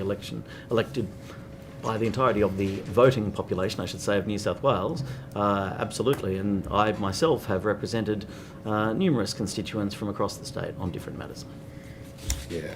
So, given that, it would just be patently false, wouldn't it, to say that elected members of the LC don't represent an electorate, wouldn't it? Well, I think that if the definition of an electorate is the division of the state into 93 individual parts by which a member of the Legislative Assembly represents that particular geographical area, then it is not false. It's a true statement. If, on the other hand, you're saying that there are a range of individual constituents who elect the members of the Legislative Council, and that electorate, while it may not be referred to that way within legislation, is all of New South Wales, that is a perfectly reasonable intellectual substitution. Yeah, but it is an electorate. It's a well, I mean, I'm not going to get way into the ACT definition of the word electorate, Tasmania. in that obviously people consider the word electorate to be representative of the 93 individual divisions in the lower house. Sure. But I would argue that there is a geographic body for which legislative councillors are responsible, elected, yeah. and is who elect them, and in the way that they elect them, it is therefore their electorate. Yes. That is true to say. Thank you for that, Mr. President.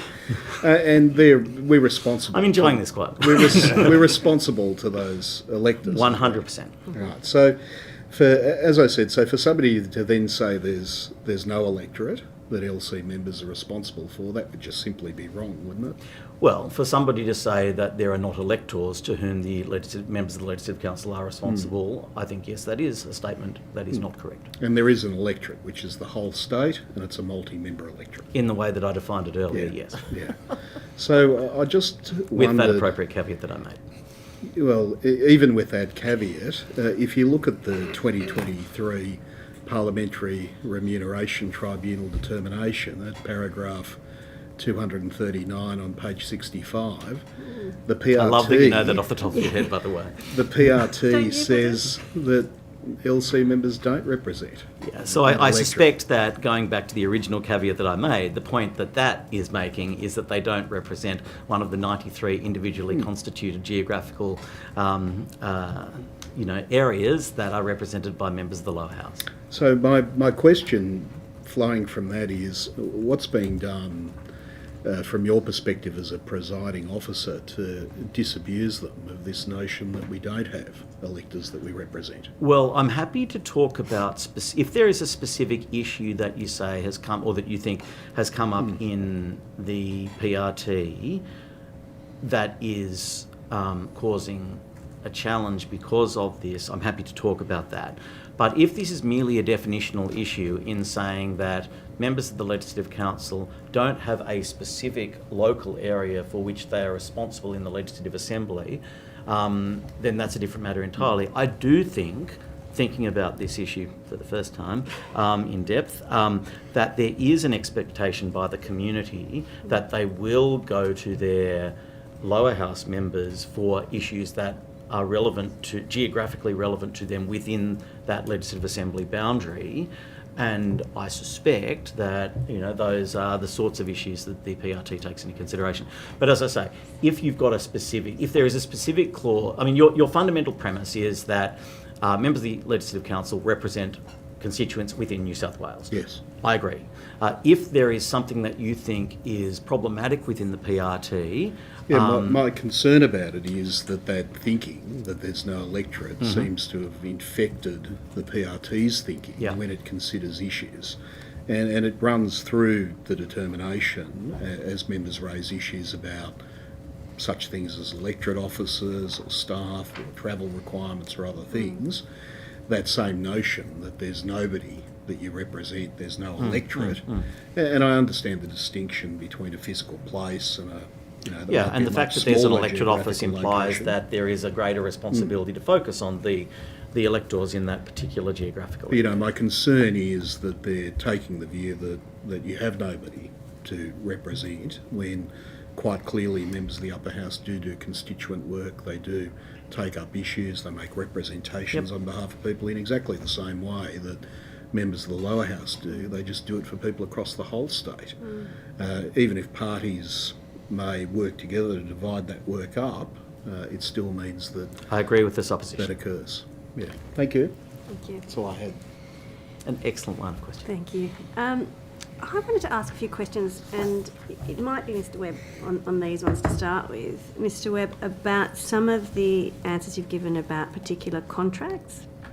And I've got a few, so I might start with the one that I was most concerned about, but because it goes to also staff, and to a question that Ms Boyd asked. And you mentioned that you get casual cleaning staff from an agency. Correct.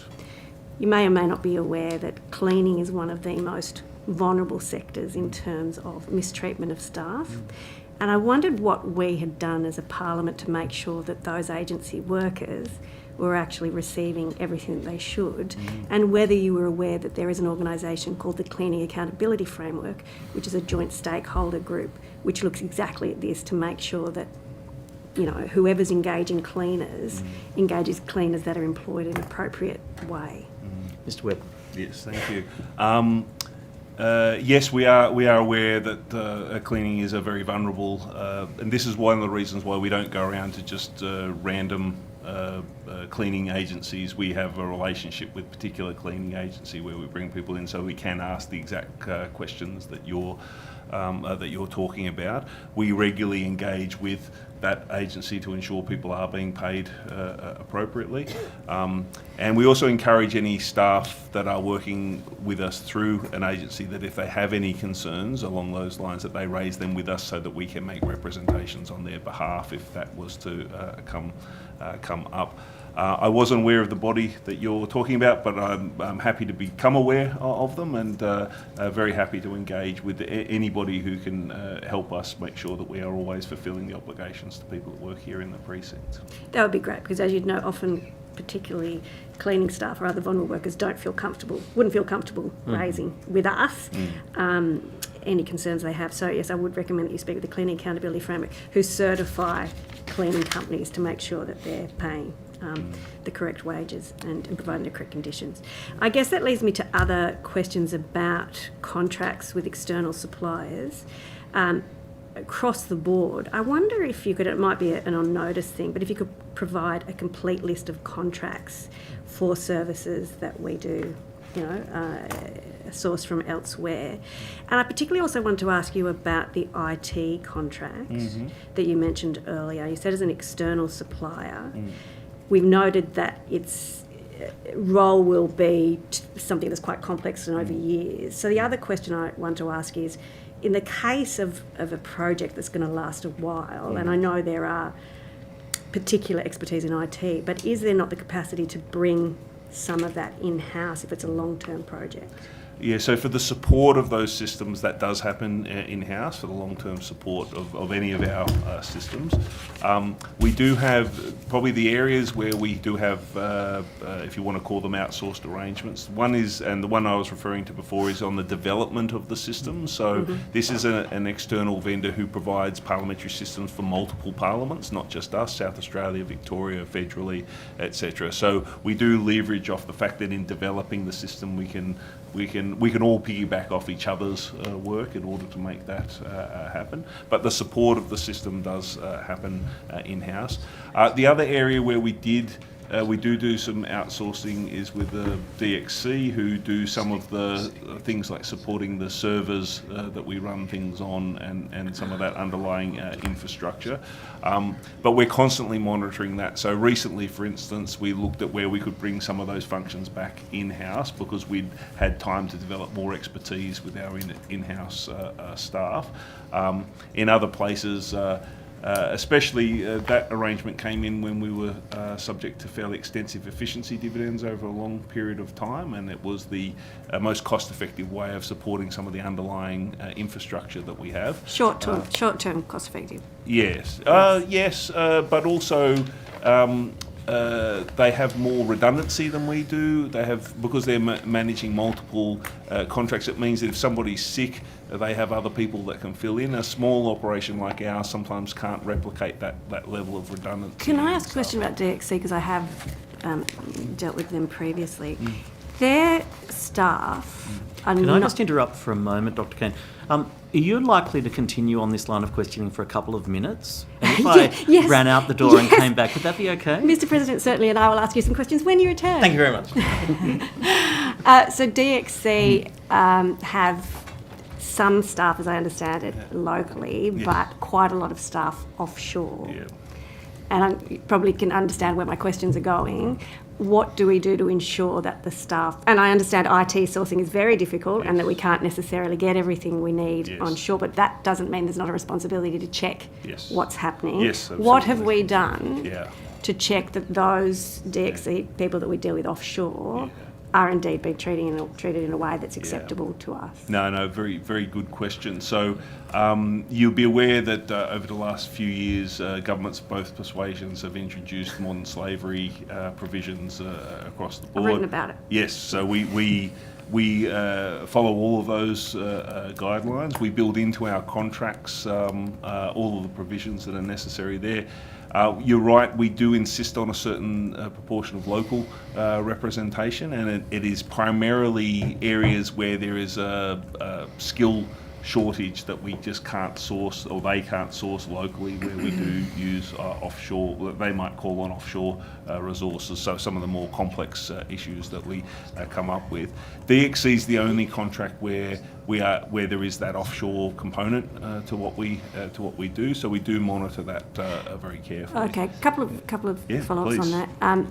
The requirements for modern slavery are in sort of the procurement end. Yes. So what are we doing when they don't go to sort of compliance checking? Yeah, no, that's fair. So I guess what I'd like to know, or maybe you could come back with, is that's fine, we get the tick off to begin with. What do we do throughout the course of a contract to monitor that that's actually the case? And with regards to sort of overseas, etc., I'm going to segue a bit into another question that I had, which is procurement of various items.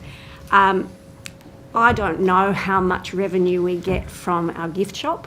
I can't imagine that it's a huge source of income for the Parliament. Not material, but yes. Okay, so in sourcing those goods for the gift shop, I know that some of them are indeed very local, and, Yes. I applaud that. What do we do? Do we across the board, though, think about where things are manufactured? And without being clever about this, I raise this, one, because I have an interest in it, but two, because I recently had international guests here, and their children had some of the parliamentary pencils with our logo, and you turn it the other way around, it says made in China. So to take it back to where they come from, it's not necessarily an authentic kind of gift. So what is it that we do, and how do we ensure that we don't need to have pencils? No. So why don't we get something that's actually locally made?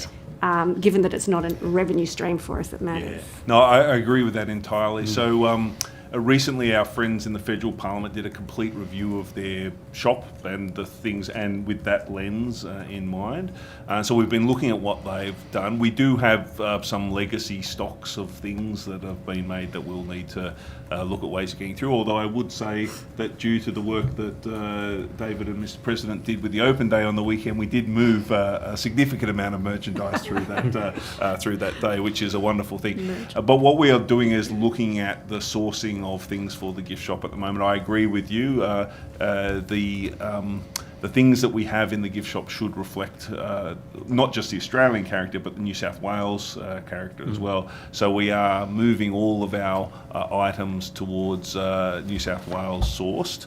And and I agree with you, if it's something that we can't source in New South Wales, we will probably look to not stock it into the future, rather than have something made in China or the like on our gift shop. But I do recognise we do have some stocks left that we are working our way through. But that is something that I agree with you entirely. The New South Wales Parliament's gift shop should reflect New South Wales. We made that decision about wine that we were going to stock in the building some years ago, and so there's no reason why this principle shouldn't follow. Yeah. Thank you. And you did, just wanted to check that you did, because I asked several questions in one, so you did take my question about a complete list of contracts to be provided on notice. That's exactly right. But you were interested in just so I'm clear and we get you the right things, you're interested in because we have thousands and thousands of contracts, but you're interested in the contracts for services that are here within the provided here in the Parliament. So things like the cleaning contract, the work we do with the AVB team and the casuals there, etc. Services that we provide from services, DPS. or whether it's maintenance, all of those kinds of things. Yes. Yeah. Thank So you. the electricians we bring in, etc., etc. Yeah. No, that's that taken on notice. And your point about the other question I think you've asked is around the monitoring. So the work we do up front on the modern slavery, that's great. But what do we do to monitor that, especially for some of those larger contracts that have an overseas component? And I know we do that monitoring, but I will come back. Well, I'm pleased, because that would make us about how we do it. So that would make us ahead of most organisations if we did. So I'd be pleased to hear about that if we did.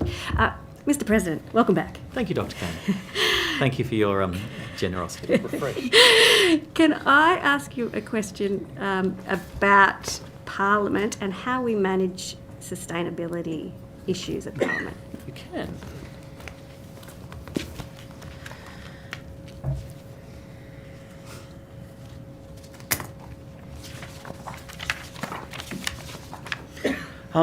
So we introduced, thank you for the question, it's an important one, and as in the comment that I made to Ms. Boyd previously about why we have a greater responsibility, for example, to be providing feminine hygiene products in bathrooms, we also have a because we are an exemplar to the state, we also have a responsibility in terms of what we do in terms of sustainability, which is why we introduced a range of measures in 2019, and we work every day to ensure that we are a socially and environmentally responsible organisation. We've introduced biopack crockery, so that's obviously reducing single-use and disposable plastics. So we've introduced that crockery, cutlery, containers, which is important because they're compostable or recyclable, and we are strongly encouraging reusable coffee cups. We in fact give a discount if people would like to come and thank you very much and do that. And that was, I have to say, an initiative of the Speaker, and it was an excellent initiative. And I'm delighted to say that catering really lean into this, and they're so conscious of this. They're buying sustainable produce wherever they possibly can. I'm also delighted to say that there's something new has happened between the last estimates and now, which is from June, we've commenced the donations of leftover food from the Parliament to St Stephen's Church across the road, which is really great, right? So not only is it an important part of our war on waste to reduce the impact of our environmental footprint, but it also fulfills a really important and meaningful social responsibility as well. If I can just add, Please. by way of example, although we were so delighted to have 3,000 members of the public come through the Parliament on Sunday, they weren't very hungry. And so there was a substantial donation to St Stephen's on Monday and to Oz Harvest. That's excellent. And you got 2-for-1 sandwiches in the cafe on that day as well. Excellent. Yeah, so I mean that's really great. important. And other than the blip of the extraordinary amount that we're able to provide, generally They were we're so providing. engaged they weren't eating. Yeah, exactly. We're generally providing about 60 meals per week through that, which is really great. We're doing we're using, we've got a reuse philosophy where we possibly can. So in meetings and events, we're trying to do washable glassware now, you would see, rather than either plastic bottles that are on tables or even cups that can just be thrown out. And I think that that's really important. We've got receptacles for waste. In Café Quorum, for example, you've got a food receptacle and a general waste receptacle and a paper receptacle and so forth. And there's in the level 7 kitchen for function waste, there's compost and recycling bins and so forth. Also, members, we have the members buffet and there are functions, and where we can, we can't do it all the time, but where we can, they are then used as staff meals on certain days when food safety standards and so forth are adhered to. We also have an Indigenous garden on level 9, which is excellent in terms of A, reducing the carbon footprint on that transport, but B, you would know, as a former Minister for Aboriginal Affairs, I'm leaning hard into doing everything I can to sending a message about the importance of acknowledging the Indigenous custodians of this land and ensuring that is reflected within the Parliament as well. We source locally when we possibly can, which goes to your point obviously about the gift shop too, but we do that in catering where we're leaning into digital marketing so that we're not putting out as many paper advertisements and so forth, where I guess the point is that we're conscious of this being a broad and complex issue, and yes, sometimes our footprint isn't particularly large, but the message that we think that it sends in order to perform these sorts of roles and to make it very clear what we think is acceptable behaviour is incredibly important, sending a message to the rest of the state. Could I just mention very briefly that every building works piece we do has a sustainability core to it as well. So you might have noticed in the car parks, for instance, we went from having bright lights on all the time in the car park to LED lighting that dims when there's nobody there and then comes back up again. We have the 6 vehicle charging stations that we've installed. And so basically, whenever we touch the physical environment, we try to do it with even the at the front of the building with the garden, we moved to a native garden with the grass trees rather than a sort of European-style hedge there. It's all part of a broad range of sustainability things that we try to do to keep us as tight as possible. And whenever we replace any items in the building, televisions, fridges, things like that, it's always done with the top tier or as high a tier as we can of the the green ratings and so forth. So all of that means that we will continue to improve year on year on year. Thank you. Just on that question, has any consideration ever been given to like some self-sufficiency when it comes to like kitchen gardens, growing our own? In terms of, are you offering, Mr. Chairman? In terms of we've got quite significant gardens, and there's the domain here. In terms of growing like a vegetable garden, those types of things for use in terms of the catering and Well, as I say, there's already an Indigenous garden on level 9, which is Yes. providing some of those traditional foods, native foods, which is great. But looking to see if and how that can potentially be expanded, I think is a good idea. Thank you. With Now- hydroponics and others. Excellent. Thank you. Thank you, Mr. President. Before we go to questions from the opposition, could I have a nominee for Deputy Chair just for a couple of minutes? Mr. Namber. Mr. Neva. Mr. Neva has been nominated as Deputy Chair. All those in favour, against, declare that carried. Mr. Neva, Only Chris won't over be. to you. I'll be back in a moment. Over to you, Mr. Rass. Thank you. No, you know, I'll stay here. I wanted to ask about the public cafe. So I think the renovations have now been completed. Yep. What works have been done and why were they necessary? So I might give a little bit of information to start and then throw to Mr. Webb if that's okay. Obviously, it's an important revenue source of the Parliament, a much more significant revenue source of the Parliament than the gift shop, for example. And so clearly we need to bring it in line with modern standards. We proceeded with the renovation for two reasons. Noting that it's over 40 years old. One, and most importantly, we actually had to upgrade the space in order to meet WHS standards. It was seriously in a bad way, and it was not in any way representative of a modern kitchen and workplace. So that was the first point. The second point is obviously then there was the aesthetic appeal of being able to make it a more attractive place for people to come in.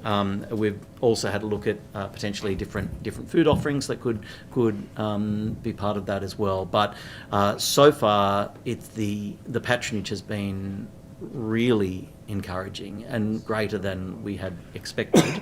And the staff, more importantly, who do an extraordinary job, the catering staff, are thrilled to be able to work in a place now that's fit for purpose. But I'll add, for further detail, I'll ask Mr. Webb to comment. I'll just say, it's excellent rundown. I'll just say that space was originally designed as a staff bar in the 1970s, late 1970s, early 1980s. It was not... Some of us remember that. Yeah, sorry. It was not... It did not meet not just the safety, but also building code requirements for that kind of space. So it is wonderful that the staff are able to work in a safer, but also a more accessible space. You'll notice in the public cafe that now if you are coming up to where you order and pay, it's a wheelchair accessible height, for instance. So just all of those modern standards that are required in any built environment, we're now able to provide in the public cafe. Is it still used as a bar? I haven't been in years. Yeah, on Thursday night. On Thursday night. Yeah. Just on Thursday sitting night. Yeah, that's But you can still buy any member of the public can buy alcohol from the public cafe if they would like a glass of wine with any or whatever. Okay, yeah.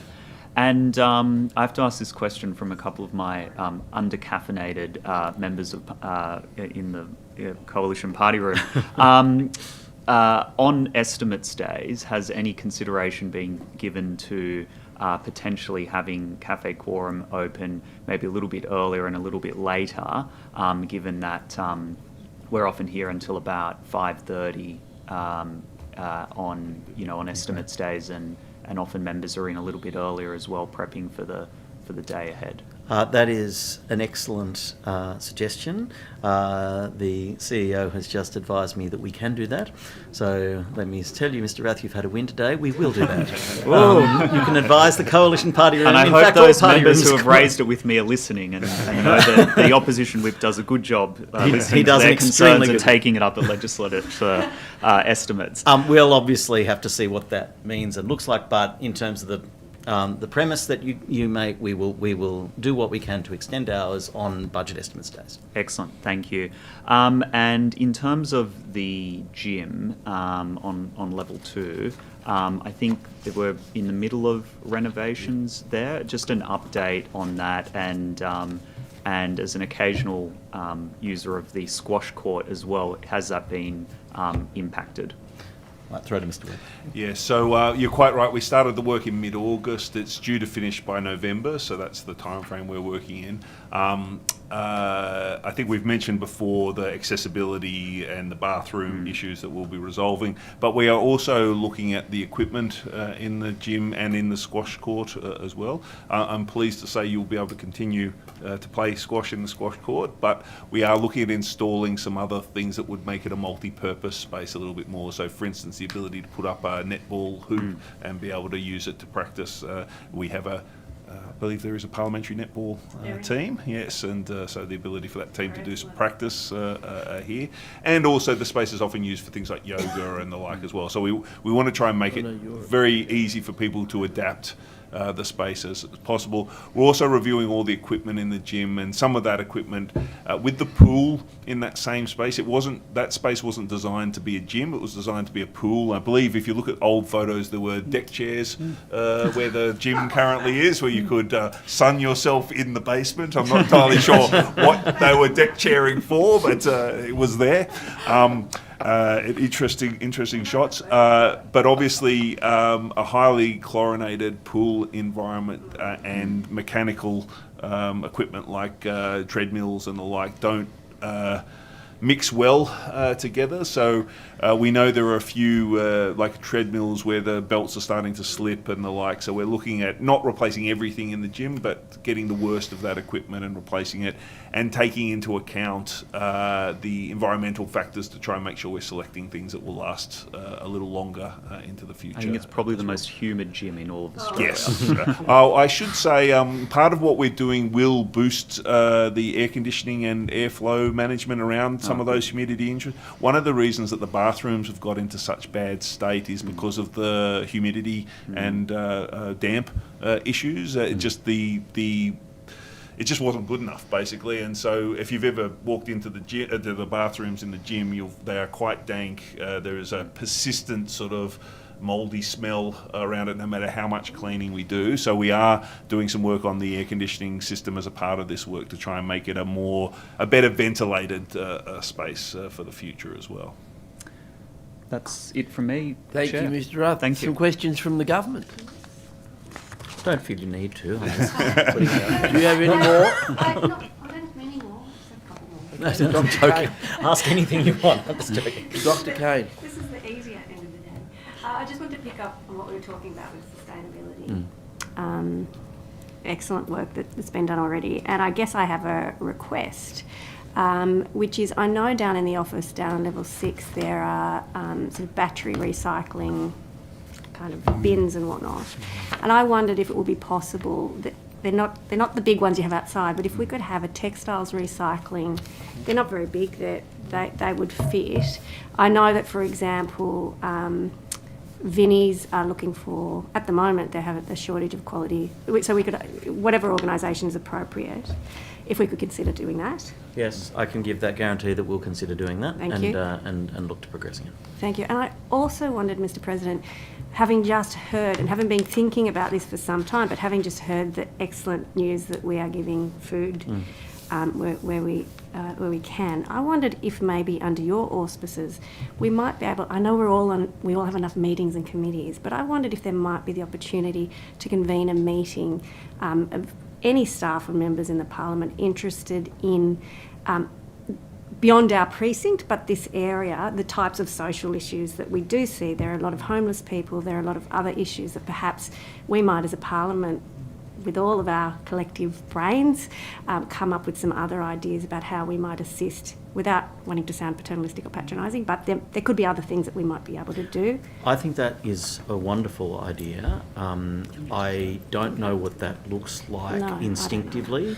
so I would love perhaps to have further discussions with you, Dr. Kane, and in fact any other member either in the room or member of the Parliamentary Precinct or anyone who's listening to us online or reading this transcript about what that might look like, because I think, you know, this goes to the thread that I've tried to weave through this whole thing, this whole estimates hearing, which is that I think the Parliament has a greater social responsibility than just being a building, and where people come and work, and sure, where they pass laws, but what we look like, what we do is noticed, and it has a massive multiplier effect in terms of the impact it has on the broader New South Wales community. Excellent, thank you. And I do have one last question, and I'm not sure who to direct this to. Mr. Rath asked earlier about the potential of a visit from the King. I wondered, would we be paying for a visit from the King if the King were to attend any of our celebrations? Yes. So excuse me for a moment.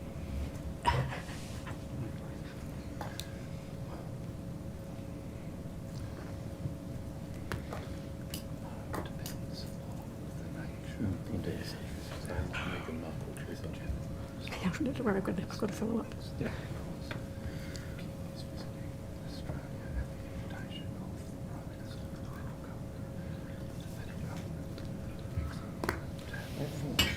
Apologies, I was distracted. This What's is happening? We were just having a chat about whether we were going to the pub. I was having a chat too. That was conferring. We were conferring, but the answer that the clerk was halfway through accorded exactly with what I had assumed anyway. But since he has provided this information, I might get him to do so publicly in the way that he just did to me. As Mr. President advised earlier, we're hopeful of a visit and still in negotiations, but nothing is settled at this stage. The general proposition, as I understand it, is that because the King's visit to Australia, which is a matter of public record, is happening at the invitation of the Australian government, generally speaking, regardless of where the King is, whether it's Canberra or Sydney, the federal government picks up the cost for the visit. The nature of any specific visit to the Parliament, though, depending upon what that might be, there might be some costs that the Parliament would bear, but no, as a general proposition, my understanding is that the Australian government is meeting the costs of the King's visit, Thank you. including to Sydney. Thank you. I do have a follow-up question. If we didn't get the King and some lesser royal who hasn't been ordained by God to rule over us was to visit us instead, would we be paying for them? Well, let's not deal with I don't think there's the hypotheticals. divine right of kings. Look, I mean, clearly there is a visit which has been well publicised by His Majesty to both Canberra and to New South Wales, and let us look at that.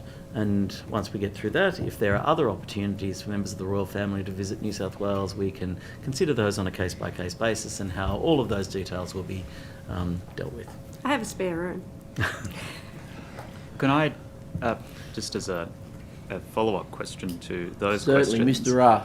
I assume, though, if any head of state, let alone our own, were to visit the New South Wales Parliament or the federal Parliament, there would be some costs involved in that regardless. You know, Of course. you know, Yeah, and as when the Prime Minister of India was here, Yeah, but the Prime Minister what, about was a year elected ago? by his No. constituents. Yes, but there are many heads of state that aren't elected that would visit Australia from time to time, that there would be official events organised around that visit.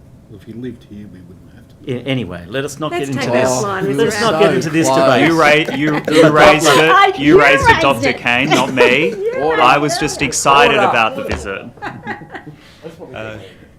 Chair, I have Mr. a Webb, couple of please. those answers that I alluded to earlier Yes. that I could give. Allude away. The first is, and I recognise Mr. Latham isn't here anymore. My team, when I gave my follow-up answer to him, have rushed another note for me saying that program of work, while there is a delivery in 2 years' time, it will be ongoing probably forever. So there is lots and lots of work in the Parliamentary Information Management System space. The first delivery delivery of which is in the time frame I outlined, but there will be further and ongoing work there, and they felt I wasn't clear enough in saying that, so I do change that around. The second was, Dr. Kane, you asked about the phone system. My Chief Information Officer informs me that is what you've asked for is possible, and so we will start working on putting that together.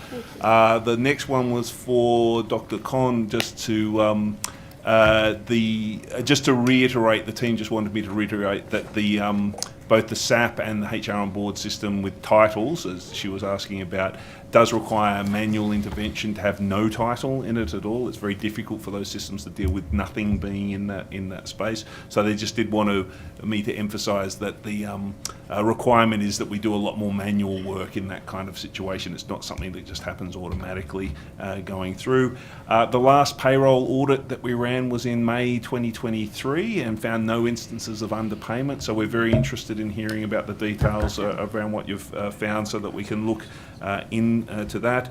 And I said that we were the only changing places place in the Sydney CBD, which was true when we introduced changing places, but my team tells me that a few venues have followed suit, and there now are a handful of them around the Sydney CBD. We're no longer the only changing area in here. And finally, I am reminded that the DXC contract that we have is actually coming to an end relatively soon, and we are in the process of looking at what the next replacement would be, which will take into account the obviously in the procurement stage, but the ongoing monitoring of that as well. So it might not be DXC for very much longer, depending on the outcomes of that work. Thank you. Mr. Blunt also has something to add. Mr. Blunt. If that's all right. Mr. Chair, if I could just add something in relation to a series of questions that Mr. Murphy was asking about committee workloads and not the definition of staffing. electorates.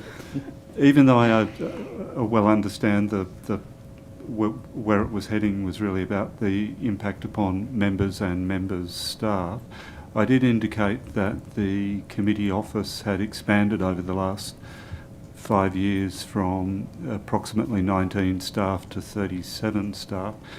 That was possible as a result of incremental budget bids being supported each year, and hence the staffing establishment increased over time. We did make a funding bid for the 2024-25 budget to try and consolidate those incremental gains into an ongoing source of funding to be able to make 14 positions permanent. Unfortunately, that funding bid was not successful. We will be prosecuting that funding bid again next year. In the meantime, thanks to some very collaborative and collegiate negotiations with Mr. Webb and the Clerk of the Legislative Assembly, we've been able to put temporary arrangements in place, and so the committee office will remain the same size for the rest of this financial year. But if particularly if the model that's provided for in Minister Graham's bill that has now passed the Legislative Council and has gone to the Assembly, if that model, the Federal Parliament model of an appropriations committee of each House, etc., is implemented, I'd be very much hoping that any such committee for the Legislative Council would support that funding bid that we make again next year and advocate on our behalf to try and get that funding made permanent so that we can make those permanent appointments. If we're making pitches for support, similarly, there was a series of bids from DPS around converting some of our temporary staffing to ongoing staffing, which weren't successful this time around. So we would likewise love the support of all members. I mentioned before, for instance, that our Hansard team has a significant temporary component to it. We would like to convert. It doesn't seem like the activity is dropping anytime soon, so we would like to convert that to permanent funding as well, but not just in Hansard, the flow-on effect, HR, finance, IT. Our IT costs have gone through the roof in the last few years. You're using more internet than ever before, more people in the Parliament. So yes, any support for those bids in the future. I thought I'd better jump in and add my plea to that of the clerks. However, Mr. Chairman, a number of the bids were successful, and I'd just like to express my sincere gratitude to the government for those bids being successful. Thank you very much for them being successful, particularly and not least of which, of course, the Macquarie Street upgrade in terms of the gatehouses and so on. Chair, sorry. Yeah. I just have one. What I think I forgot to say at the outset, we've been asking all of these questions, and I know there was some questions by Mr. Latham about staff and staff working from home. If I could just say, on reflection from another member, that all of the Secretariat staff, no matter whether they're here, I don't know where they are, they just do their work, and they're always super responsive and very helpful, and all of the committee work that I've had to do and keep doing. So if you could convey that, or if they're watching, thank you very much for the work that they do. Well, with that warm and welcome comment from Dr. Kane, that concludes the questions for this hearing into the Legislature.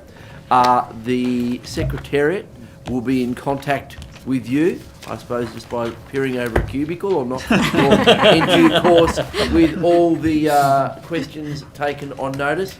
And again, thank you very much for your attendance, Mr. President, and all the other officials. Thank you, and thank you to the Secretariat and Hansard. Thank you, everyone. Thank you, everyone. This was a delightful experience. Excellent